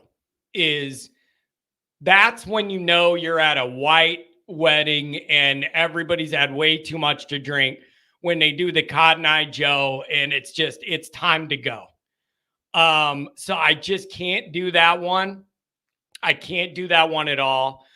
But I mean, Michael Jackson, PYT, I get down with that. I get it. Come on. Yeah. I mean, Get Low. Yeah. I mean, now we're talking. Anybody that has the balls to drop any Snoop or Dr. Dre, California Love in there, anything like that, now you're starting to talk John's language. I need the beat to move my feet. You know what I'm saying? I don't just cut rugs to any sort of songs. It's got to be good. It's got to be good. But yeah, I don't endorse this. WAP stuff. I can't even entertain this trash. I'm just not doing it. House of Pain, Jump Around. No, because there's no dance move to that. You just jump around. Oh, boy. I don't know. I bet you could dance better than Brian Kelly. My grandma danced better than Brian Kelly in her casket at the viewing. What are you talking about? You hope I could dance better than Brian Kelly. Grandma Kennedy was shaking a leg better than him in the casket. Oh, boy. Cotton Eye Joe at the end of every third quarter. I just can't. It's not a wedding song. I just can't do it. Brian Kelly on the bingo. Brian Kelly on the bingo card. John grinds like R. Kelly. Oh, boy. I got Andrew and I got Eric. Both donated, so they get to come up. Andrew, what's going on, buddy? Hey, what's up, John? How are you, brother? I got to tell you, man, you always have a crystal clear phone line. You know how much I appreciate that about you. Your line is always crystal clear, and I love it so much. It makes my life on the producing side so much easier. Thank you. Nice. You know, it's funny. You were talking about wedding songs, and I was hanging out with my cousin from Boston the other day, and like you were bragging on Sweet Caroline. People in Boston love Sweet Caroline, but it's so horrible. His wedding had the best last song because he married this chick, and unfortunately they got divorced. Like not like maybe after 10 years, but I just remember in the early 2000s he married this woman whose father was a former musician, and he sang. And I know you're a White Sox fan. He wrote and sang that song, "Na Na Na Na, Hey Hey Goodbye." Do you remember that? Yeah, I think that was like the White Sox. Yeah, I like that. Hey, so he wrote and sang that song, and so that was the last song of the wedding, and so everybody went crazy. That was a pretty awesome way to end a wedding. Like, that's pretty good. That. So, yeah. That's pretty good. I'll give you that. It's the stereotypical some of this stuff I just can't. And the cha-cha slide gets me. Just everybody's half drunk aunt is out there shaking a leg. 2 steps this time. No. 2 steps for me to the bar. Next. Anyways, Andrew, let me bring this up because I think it's where you're going. Am I a jerk that I'm just not in the mood for the Wolf of Wall Street and all the games and all the cute stuff? I'm just not in the mood, Andrew. You got A&M. I'm way too wrapped into that. And I realize that they have to keep doing this stuff to like try and recruit or whatever. Andrew, I'm just not in that mind. Like I'm not in that mind space. I'm too locked into the business part of this. I'm not in the mood.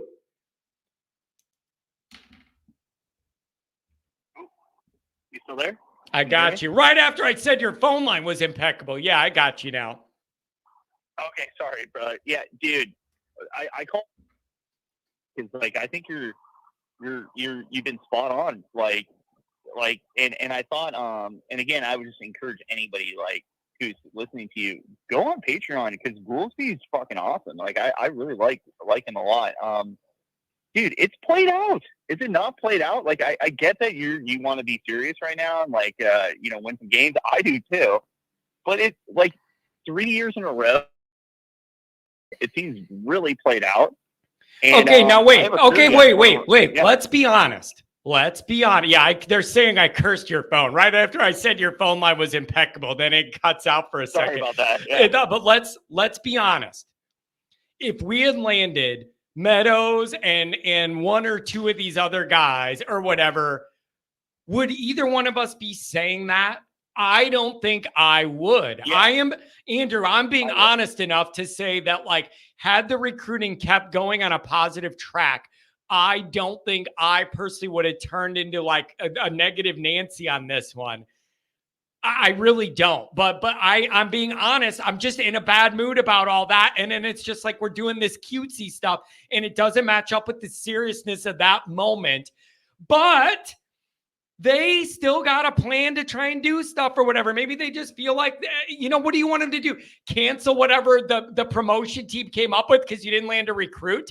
Like that, Andrew, I was driving home from South Bend at 7 a.m. this morning on the toll road, asking myself, is that what I expect? That we don't land a couple receivers and then they ditch whatever promo thing that the team came up with? The promotional team came up with? Is that even realistic? Well, all right. So I have a theory on Marcus Freeman I want to share with you. Like, and I wonder how you're going to take it. But to me, like, I was like, God, like, why aren't I like on board with Marcus Freeman the way like all these other people are? It's like, and like, I'm not even like, I'll just be really honest with you, John. I'm not like a super anti-hater on Marcus Freeman, but what pisses me off is a lot of people in chat are just so diehard Marcus Freeman, and it actually makes me want to be contrarian. You know what I mean? Because they're just so diehard. Well, like what I was figuring out, especially when I was watching that Wolf of Wall Street nonsense, was he reminds me a lot. Like I don't know if he necessarily looks like him, but he reminds me a lot of the actor Will Smith. And like my issue with Marcus Freeman is like he's Will Smith stuck in the 1990s. Like he's Fresh Prince of Bel-Air. Will you Smith. mean like a little too cheap, like a little too cheesy and clean cut for the mission here? Yeah, I got you. Like that was always the knock on Will Smith. Even when he was a rapper, he was too clean cut with all of his stuff. Like I get what you're saying. And it isn't just the hair. Will Smith. It isn't just the hair. Yeah, I get it. I get what you're saying. This is in 1993, bro. Like this is like we need like a Muhammad Ali Will Smith. We need like Will Smith at the Oscars slapping dudes for talking crap on his wife. Like let's get a little bit of edge, dude. This is ridiculous. I'm so sick of these like parody spoofs. I'm so sick of him just like smiling all the time. It's like, dude, we lost to freaking Louisville and Clemson, and then we should have lost to Duke last year. That's embarrassing stuff. And then you got like the way you lost it, even though you played a great game against Ohio State, the way you lost to Ohio State was embarrassing. Like, where's the anger? Like, what's like interesting is like a lot of people will talk crap, on Urban Meyer and just say Urban Meyer's, I actually have met Urban Meyer, and he did something very nice for a family friend of mine. So I have a little bit more respect for him. But I imagine he's changed quite a bit over the years since that happened. But if there's one thing I have to compliment Urban Meyer on is he can hold a grudge and get his team fired up for a full year.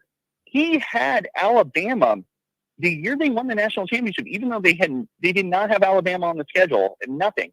He got them fired up and mad at Alabama. He posted pictures up on I was listening to his podcast talk about this. He put it up in the waiting room. He put it up in the locker room, just like these smiling pictures of Alabama winning national championships and stuff. And he basically was like telling his team, you suck. This is the team that's good. What are you going to do about it? And he had it up for like a full year. And then they went and they realized realized it and they won the championship back in 2015. Like, we need some of that. You know what I mean? Like, I'm scared that we're not getting that from him. I don't know. Maybe all right. Now, okay, let me ask this. Yeah. Let me ask this. Do you think there's any world where behind the scenes, there's a little bit of a different vibe sometimes, but that's not the promo. So. Like, that's not the promo frontman thing that we see. But behind the scenes, there's a little edge because, I mean, Andrew, you know me. You think I'm going to be the one saying I don't want that edge? Like, look at the way I am. You know the way I'm prepared for A&M, and I'm taking this. I wonder sometimes if there is more of that behind the scenes but we just don't see it. Maybe the public I'm promo, sure man. We don't see that part. I don't know. No, I'm sure there is, and in fact, Freeman is he's already retired 2 guys because he doesn't want them on the roster, and he's going to have to retire another 1 or 2 more guys to get down to 85 scholarships. So there's a different side to Freeman, no doubt about it. But the public persona side is like getting to the point where it's a little obnoxious because, I always think of Dabo Swinney. Like, Dabo was super obnoxious until he won a national title, and then everybody said, "Oh, he's genius." You know what I mean? Yeah. So the whole cute act that you're doing, like, that doesn't work when you go 8-4 and 9-3, and you really should have been 8-4 again. That's what really bothers me about last season is like people are like, "Oh, they're a 10-win team," and I'm just like, you know what? I don't think that schedule was nearly as hard as people make it out to be. And then number 2, you should have lost to Duke. If Elko doesn't wuss out and not go for it on 4th down and run Riley Leonard right up the middle for 4 yards and win the game, you're going to lose. And then you get a 4th and 16 miracle where Hartman runs for 16 yards and somehow gets a 1st down. Like, it was a miracle they won that game. All right. It should have been 8-4 again. Now let's look at it this way too. This guy's been around high-level football. And he always says Tressel's his hero and everything. Like, it's not like he's unaware of what it takes to motivate a football team, right? Like, don't you it's not like he came out of nowhere and has to learn how to coach. Like, he's been around the block with that. So I wonder how much of this is calculated, or he feels that he has to do the promo stuff a certain way because he's not a dummy. He's been around intense winning football programs before. He's got to understand what that looks like, right?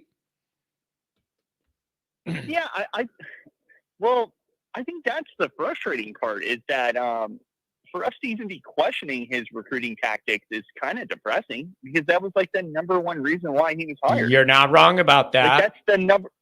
You're not wrong about that. There should be no question.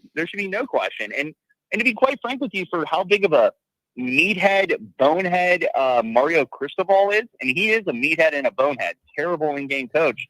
That guy's not struggling recruiting-wise. Like, he's figured something out at Miami. Like, I get boosters are cutting checks, but he's part of that reason. They weren't cutting checks when Randy Shannon was the head coach at Miami. So you got to figure out recruiting. You're supposed to be the recruiting dude. Now you've got 2 awesome coordinators that can almost be like head coaches of certain, of their side of the ball. Yeah. Now it's your job to fit, you know what I mean? Like, I don't want to hear you're too busy to go close some people. I don't know. Like, this is ridiculous. But again, I do want to reiterate there were some people are comparing the nightlife and the weather in Miami to that of South Bend as a factor. What do you make of that? Well, then you know what though? Then how did old ass Lou Holtz recruit so well? Yeah, you know what I mean? It's like I don't want to hear this crap that you can't recruit good dudes. No, to Notre okay. Dame. Here's You know what I mean? here's where I am kind of gonna agree with you. So I'm gonna kind of agree with you to this point. You didn't get hired coming in here with a resume that you are a proven X's and O's game coach with this resume and a big game evidence. You didn't come in with any of that. In fact, you came in with 0 of that. And the main thing was, let me get the bingo card, the relationships and the recruiting part. You got to do a really, really good job at that because that was your thing. That was the thing. You got to be good at the thing while you're developing the other things, right? I agree, and I think that the worst indictment on Freeman, I mean, it's really twofold. The best class that Freeman has signed was the first class that he signed. It was that 2022 class that they said was so essential. We need to make sure to bring in Freeman, and all the recruiting websites gave Freeman 100% credit for signing that class. Now, why it's a double indictment is, like, that's sad. Like, now, if you give him credit for that 2022 class, now he's in his fourth cycle at 2025. And a lot of guys will say, oh, well, they're a top 10 class right now. You and I both know, John, that in order for them to actually be a top 10 class, they need to be like sitting at number 1, number 2, or number 3 right now, because they're going to fade as all those other prospects. Dude, I complain about that drop every time. They're not. It's like minus whatever it is in the summer, you minus 10 by the time that it counts. And I hate it. If it's 4, then it's 14. If it's 5, then it's 15. I hate it. And I complained about it in the Kelly era too. In his fourth cycle, he might have his worst class. And in his fourth cycle, he still hasn't figured out wide receiver. Those are some concerning signs. I get it. He knows how to recruit linebacker. Like, that guy recruits his ass off for linebacker. He has continued on the tradition of recruiting tight end and offensive line. And then, dude, give him full credit. You kept, like, that guy knows what he's doing with defensive back. But there are two positions where it's, and then obviously quarterback, you have to give him credit for Carr and Deuce Knight. I mean, like, you really do. I mean, I get it. Those guys haven't taken a snap yet, and Knight hasn't even stepped on campus. But, like, dude, you're doing a great job. But he has two positions where it's like, whoa, what's going on? Wide receiver and defensive line. I'm sorry. And, like, I don't know if you can win a national championship if you don't have, like, quality players at wide receiver, defensive line. I agree with you, but I don't know. But I agree with you. Those are two areas that at the end of the night, when I'm tossing and turning, I need Notre Dame to be better in those areas too. So I don't know. Let's have a good year on the field and then see where we're at then. Well, I'm ready. Dude, I'm ready to turn the page and get into, like, the football part again, because the recruiting part's enough to drive me insane right now. I need to see these guys out there running around hitting. I need football again. I think it's going to be healthy for all of our sanity.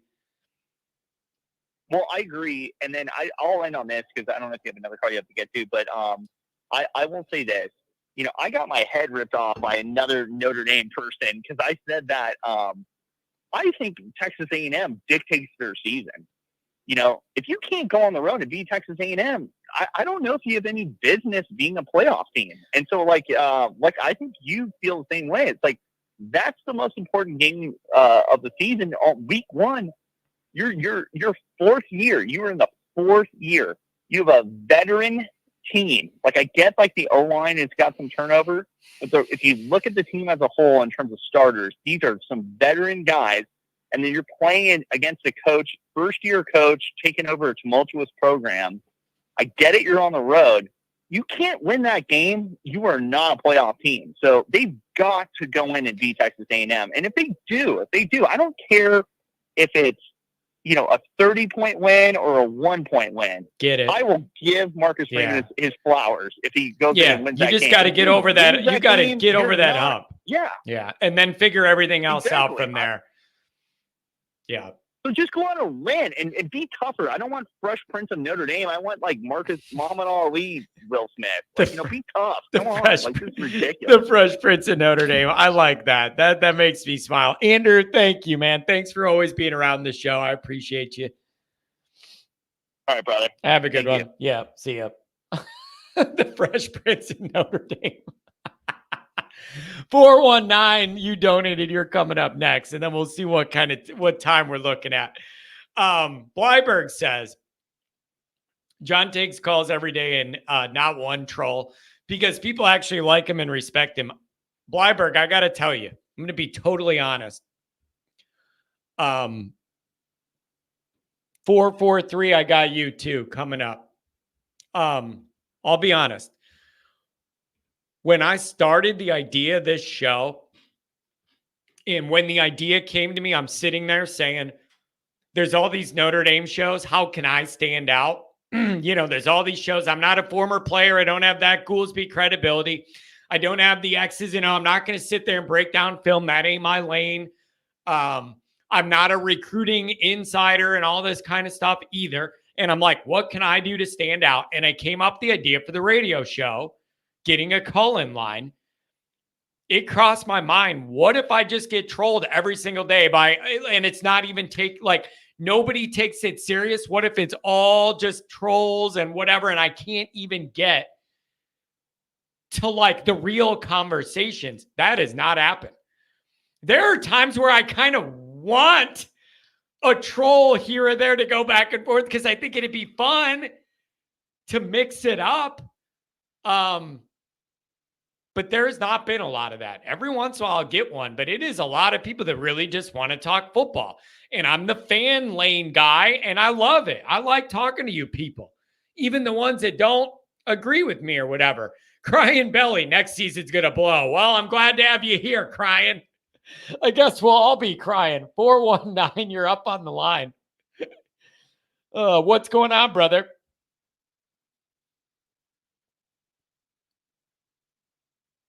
Four 419. I don't think it's a phone line issue. My phones have been good. Call back, 419. Call back. I don't know what happened. Call back real quick. I heard you at the end. Call back.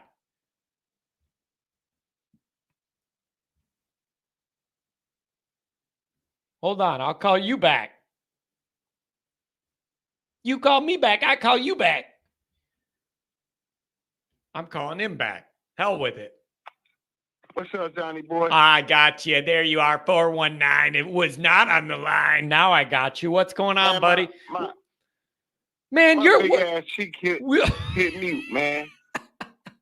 What are you accidentally hit mute? I'm sorry.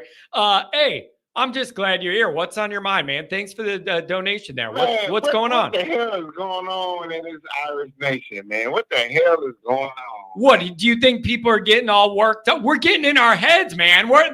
We got football next week, and everybody's wondering if we're going to beat A&M. People are frustrated about the recruiting, but they feel good about this year.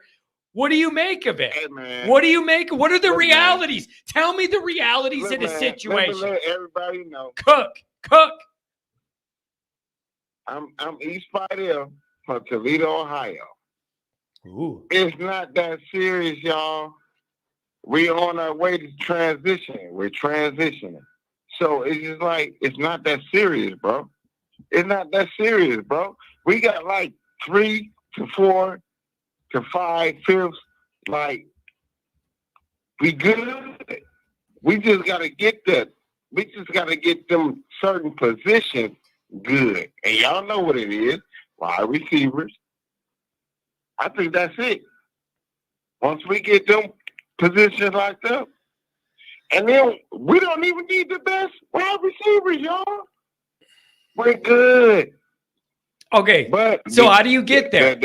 How do you get there? Do you think it's going to take, Denbrock running a more exciting offense that involves those wide receivers and lets them shine and run around a little bit, be more active, and then have a higher level quarterback play that guys want to play with? What do you think is going to take for us to get over that wide receiver struggle? Can I cuss? I mean, I'd prefer you didn't use the F word, but you can say some other ones. Okay. Let these motherfuckers run around, and they're going to do it. You went there anyways. Okay, I quit. So I ain't going to cuss. You want to see them? Look. Yeah, you need to have a more exciting offense. Let these guys run around a little bit. Yeah. No, you've been saying it. We need this. We need this, bro. So it's all this boring ass schemes Terry Parker, like you say, I thank God for Troy. Thank you, Troy. Thank you. Thank you for Terry Thank you for taking Jared Parker off our hands. It was a big. Gerard, Hey, dude, I don't know who Troy is. I don't know who Troy is. I don't know who Troy is, but I'm very grateful. I love that man. Whoever the hell Troy is, I want to say thank you very much. Hey, John, I can't believe you ain't know where Gerard was at. That's Louisiana, bro. Man. Woo. Hey. You didn't even know? Know what? You didn't even know that was Louisiana? What? Troy? That's where Troy is? I had no idea where Troy is. I'm just glad it ain't in South Bend. I have no idea. I had no idea where Troy is. I'm just glad it ain't in Indiana. No, look, I'm just glad it ain't off that toll road. I just want to keep it short tonight, man. Okay. Can you hear me? Yeah, I got you. All right, man. Hey, all I want to say is much love for the fighting Irish nation. Look, everything's going to be worked out. We missed out on Meadows. We missed out on the whatever, dude. Look, we're going to be okay. You know, I need this positivity, man. We're coming down to the end of the show here, a couple hours, and I need that positivity. I like that. Thank you. We gonna be okay, bro. And I like it. People don't think we gonna be okay, and it's just like, man, y'all need to chill, bro. Yeah, it was the same conversation the last time I talked to you, but I'm talking to the masses, just like. I'm just talking to the fans. Yeah. Like, I'm a fan. Man, I'm a fan. Dude, you're cracking me up, man. I gotta leave the goddamn. I gotta leave the goddamn spring game because it's cold as hell. But I love y'all. Wait a second, bro. Wait, whoa. Wait, why were you?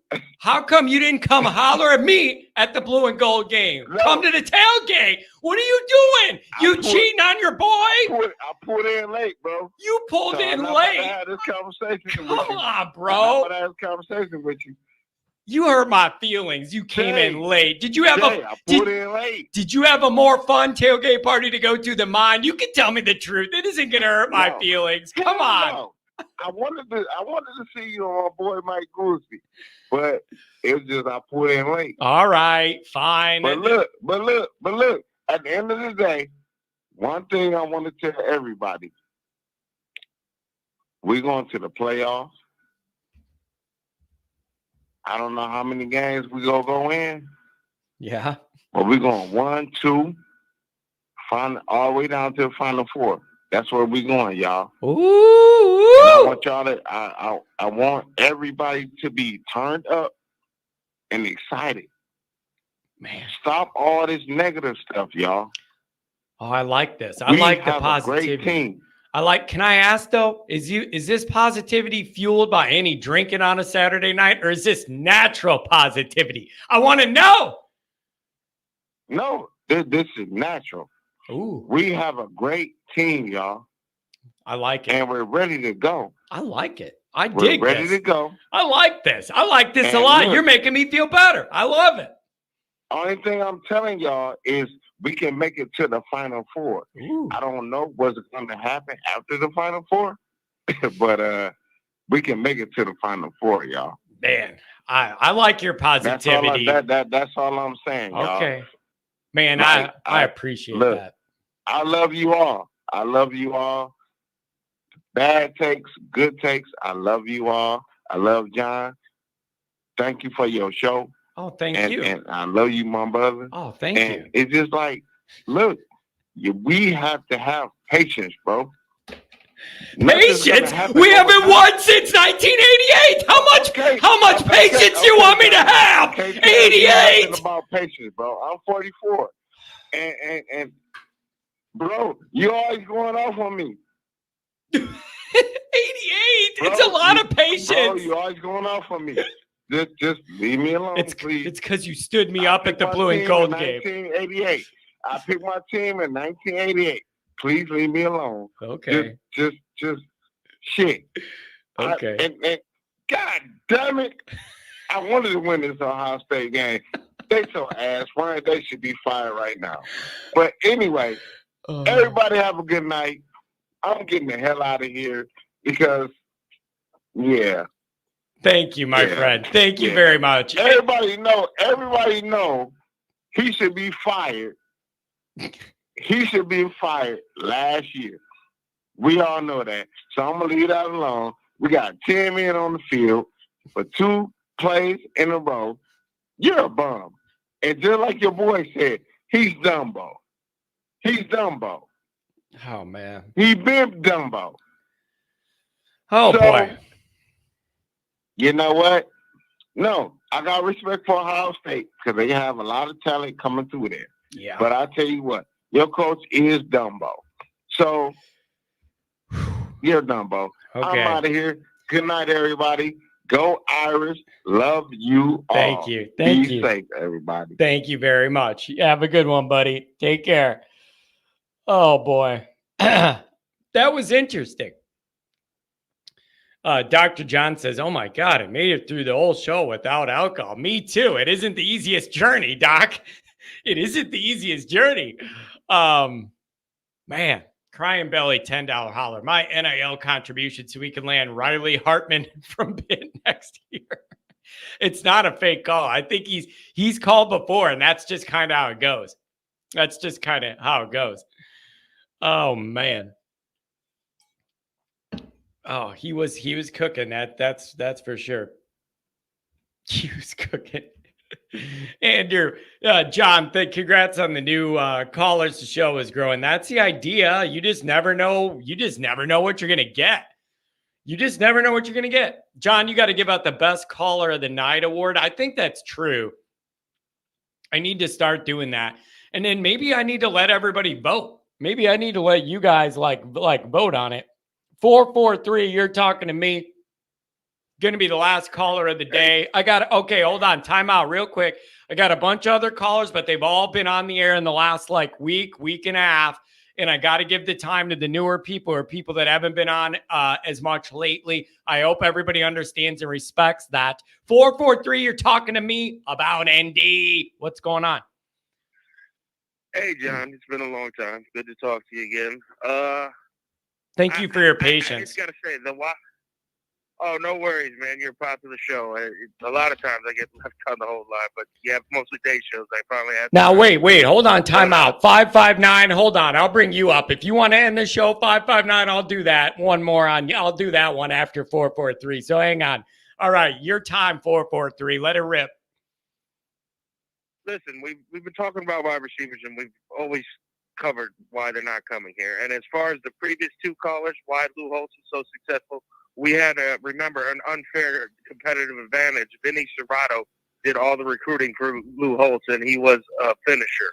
He drove around the country. Remember, they changed the recruiting rules in the 90s because Vinny Serrato that was his full-time job, and then he ended up with the 49ers. So Lou Holtz wasn't doing all his recruits, and the NCAA changed the recruiting rules because Notre Dame was so successful. As far as elite receivers, I think the last one recruited successfully was under Lou Holtz, and it was Randy Moss, who couldn't get into the school.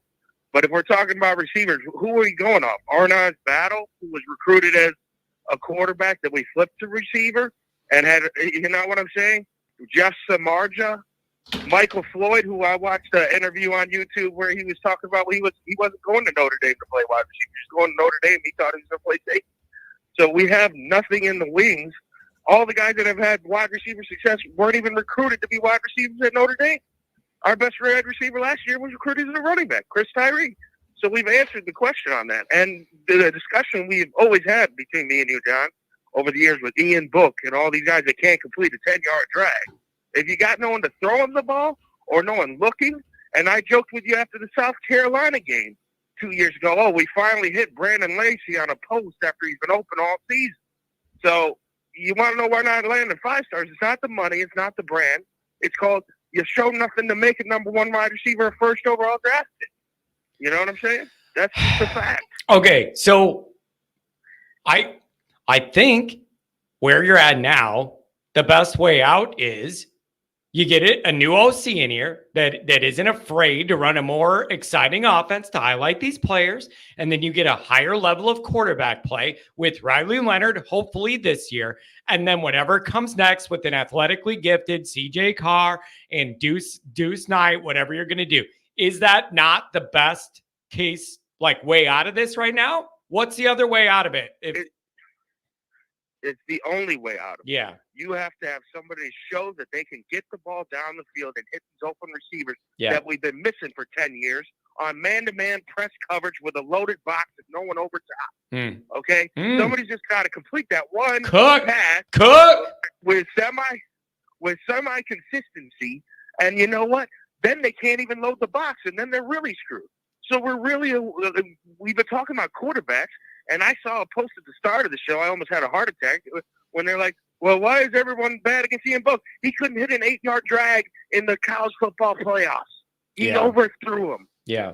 I'm sorry. There was no consistency. And if you watch the outer film of that era, there's guys running all over the field. And we didn't know why they weren't throwing to him. And you know what? I watched the combine of Miles Boykins and Chase Claypool. And when he was with his Steelers at the start of his career, I'm like, this guy played with us for years. Why didn't I see any of this stuff when he was with us? Okay? Yeah. And he was still a second or third round pick. But it was just like, all we were throwing were 50-50 jump balls. Like, seriously, there was no development. But as far as, like, the recruiting success of Lou Holtz, you have to remember, at the time, Notre Dame had one guy traveled around the country, and I listened to him on the radio because Vinny Serrato's local. I mean, he talks about a lot of the Notre Dame recruiting days and what he did here locally. And, you know, another thing with Marcus Freeman, one thing is, you know, I hear a lot of, well, we're keeping Marcus Freeman. You know, I listen to radio in Michigan, Ohio, Maryland, here. You know who they always talk high about around here? Marcus Freeman. They talk high on in Michigan radio because I'm originally from Michigan. You know, they say, you know, well, if Notre Dame eventually fires him, he'll be a national championship coach because he's making recruiting awful difficult for a place that's irrelevant. And that's the way they talk on other radios. I'm not saying it. It's what they say out there. Yeah, and you know what else? Hey, you know what else? I have heard, I know none of our people want to hear it tonight. Down south, there's been multiple coaches that have been annoyed because Marcus Freeman's starting to nudge in down there, and he may not land them all, but he's becoming a problem, at least down south. I've heard more of that reported as well. So there is some truth to that. He's making it difficult. Yeah. He's fighting the fight. We had a guy that didn't want to fight the guy. He did it 1 year after the national championship where he got it. Aaron Lynch that transferred to it, all that stuff. He got that. He did it 1 year hard. Freeman's getting in the fight, and I hear it up in Michigan. I hear it up in the South, like you say, about how hard he's making it. And, you know, the Michigan radio people are like, Marcus Freeman has pretty much made Notre Dame relevant to young kids again. So, like, I can't take it. The fact is, and I agree with you, the tensions are high, and here's the reason why tensions are high for me. We're playing A&M the first game. I know we should win, but it's another big game. Yep. And I don't care. I've been a fan from the 80s. You want to know what tensions is high? I don't want to be on September 1st listening to your radio show say, we can still make the playoffs. Yep. I hope we kick their ass. I really do. And I don't want to have that show. Dude, I don't want to have that show either, man. It's going to be a bad, long night. I don't want to have that damn show either, especially night one. Oh, I don't want to have that show. I haven't been calling in because it's just like, it's just like I haven't been calling in. I've been listening to the show a little bit more because we're getting closer to football season. But all the scenarios don't matter unless we win the damn big game for once. Yeah. For once, win the big game that you're supposed to win, beat them up, to take them down, and do it. I don't want to be freaking saying on September 1st, well, we're almost there like a freaking Disney song again. Yep. And I love Notre Dame. Everybody's sick of it. Everybody's so sick of that song and dance. We've been doing it over and over and over, and everybody's over it.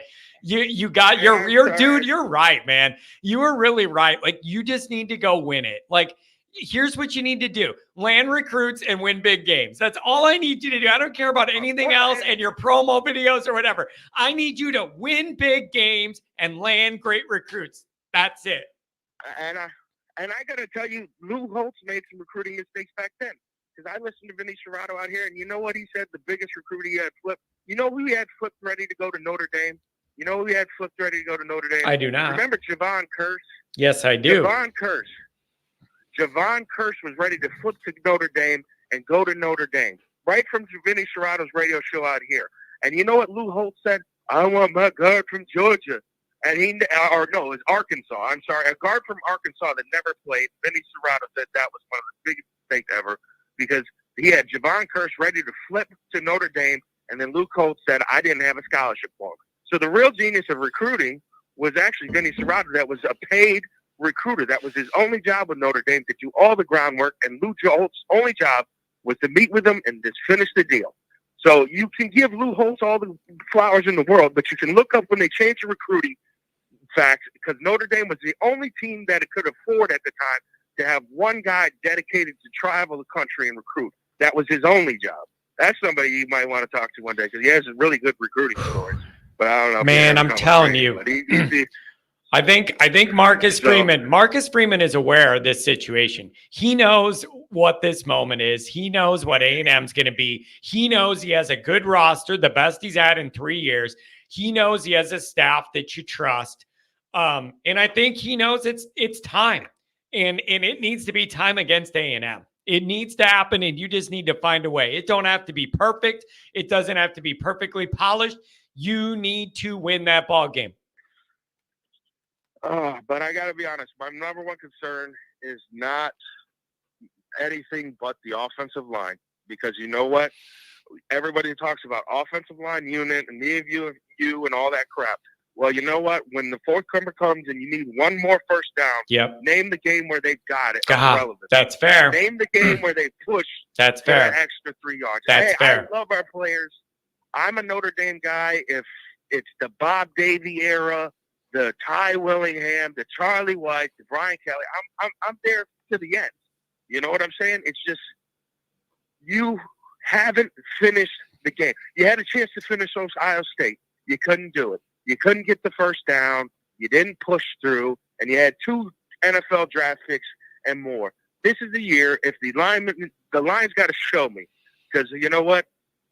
Everybody says O-line you, but when it comes down to the fourth quarter, running the clock out, last time I checked, 90% of the defense time, I remember. People could remind me. I have other great callers, but you know what? Remind me the time the line ran through against anyone of relevance and finished the game, and our defense that's been my complaint. That's been my complaint for a long time. Is you can't just be O-line you against the middle tier teams. It needs to be against the high level teams. And I don't know, man. We'll see. But why don't you call me back when we get into? Let me know how you think it's going. Do that. All right. Sorry, I'm a little more amped than the last call. That's okay. That's okay, man. But let me know. Let's get into camp, see how things are looking, see what they do with that O-line when they're moving guys around, trying to find the right fit, and let me know what you think. Give me a buzz back. All right. Take care. Be blessed, John. Have a good one. Thank you, sir. Thank you very much. Thank you very much. Dude, everybody's like mad. 559 is going to end the night. Let's see what's going on. 559. Man, what's up, John? What's going on with Irish Nation over there? Huffing and crying. And, oh, my God. So crying about the damn receivers. Relax. We got football coming around, boys. It's football season. Let's keep going. Let's do right. Stop being little crybabies. And you know what, Kelly? You're over there hating on us anyway, bro. Because why? Because we're douchey, boy. That's what we are. You make this damn problem. You help us get in a situation with the receivers, and you hate on the situation that you created. Don't forget that. Whew. Yeah, it's a complicated situation, is it not? Yeah, it just frustrates me. And then your other caller talking about that Freeman looks like Will Smith. No, check this out. He has to have a face for us. And he cannot show his true colors because we got him for recruiting. He's not going to win all of them. But he changed the quarterback position. What else do you want Freeman to do? It starts with our quarterbacks. We have a whole different room that looks promising. DJ Carr's going to take over Angeli and Mickey. All right? Letting you know right now, that's going to be our backup quarterback. Right, Liz? Do not get hurt because CJ will take your lead. will take us to the promised land. Maybe not this year, but next year. But we got a hell of a good team, and we need to stick together right now. Stop complaining. We're coming. I like it. All right, now let me ask you this.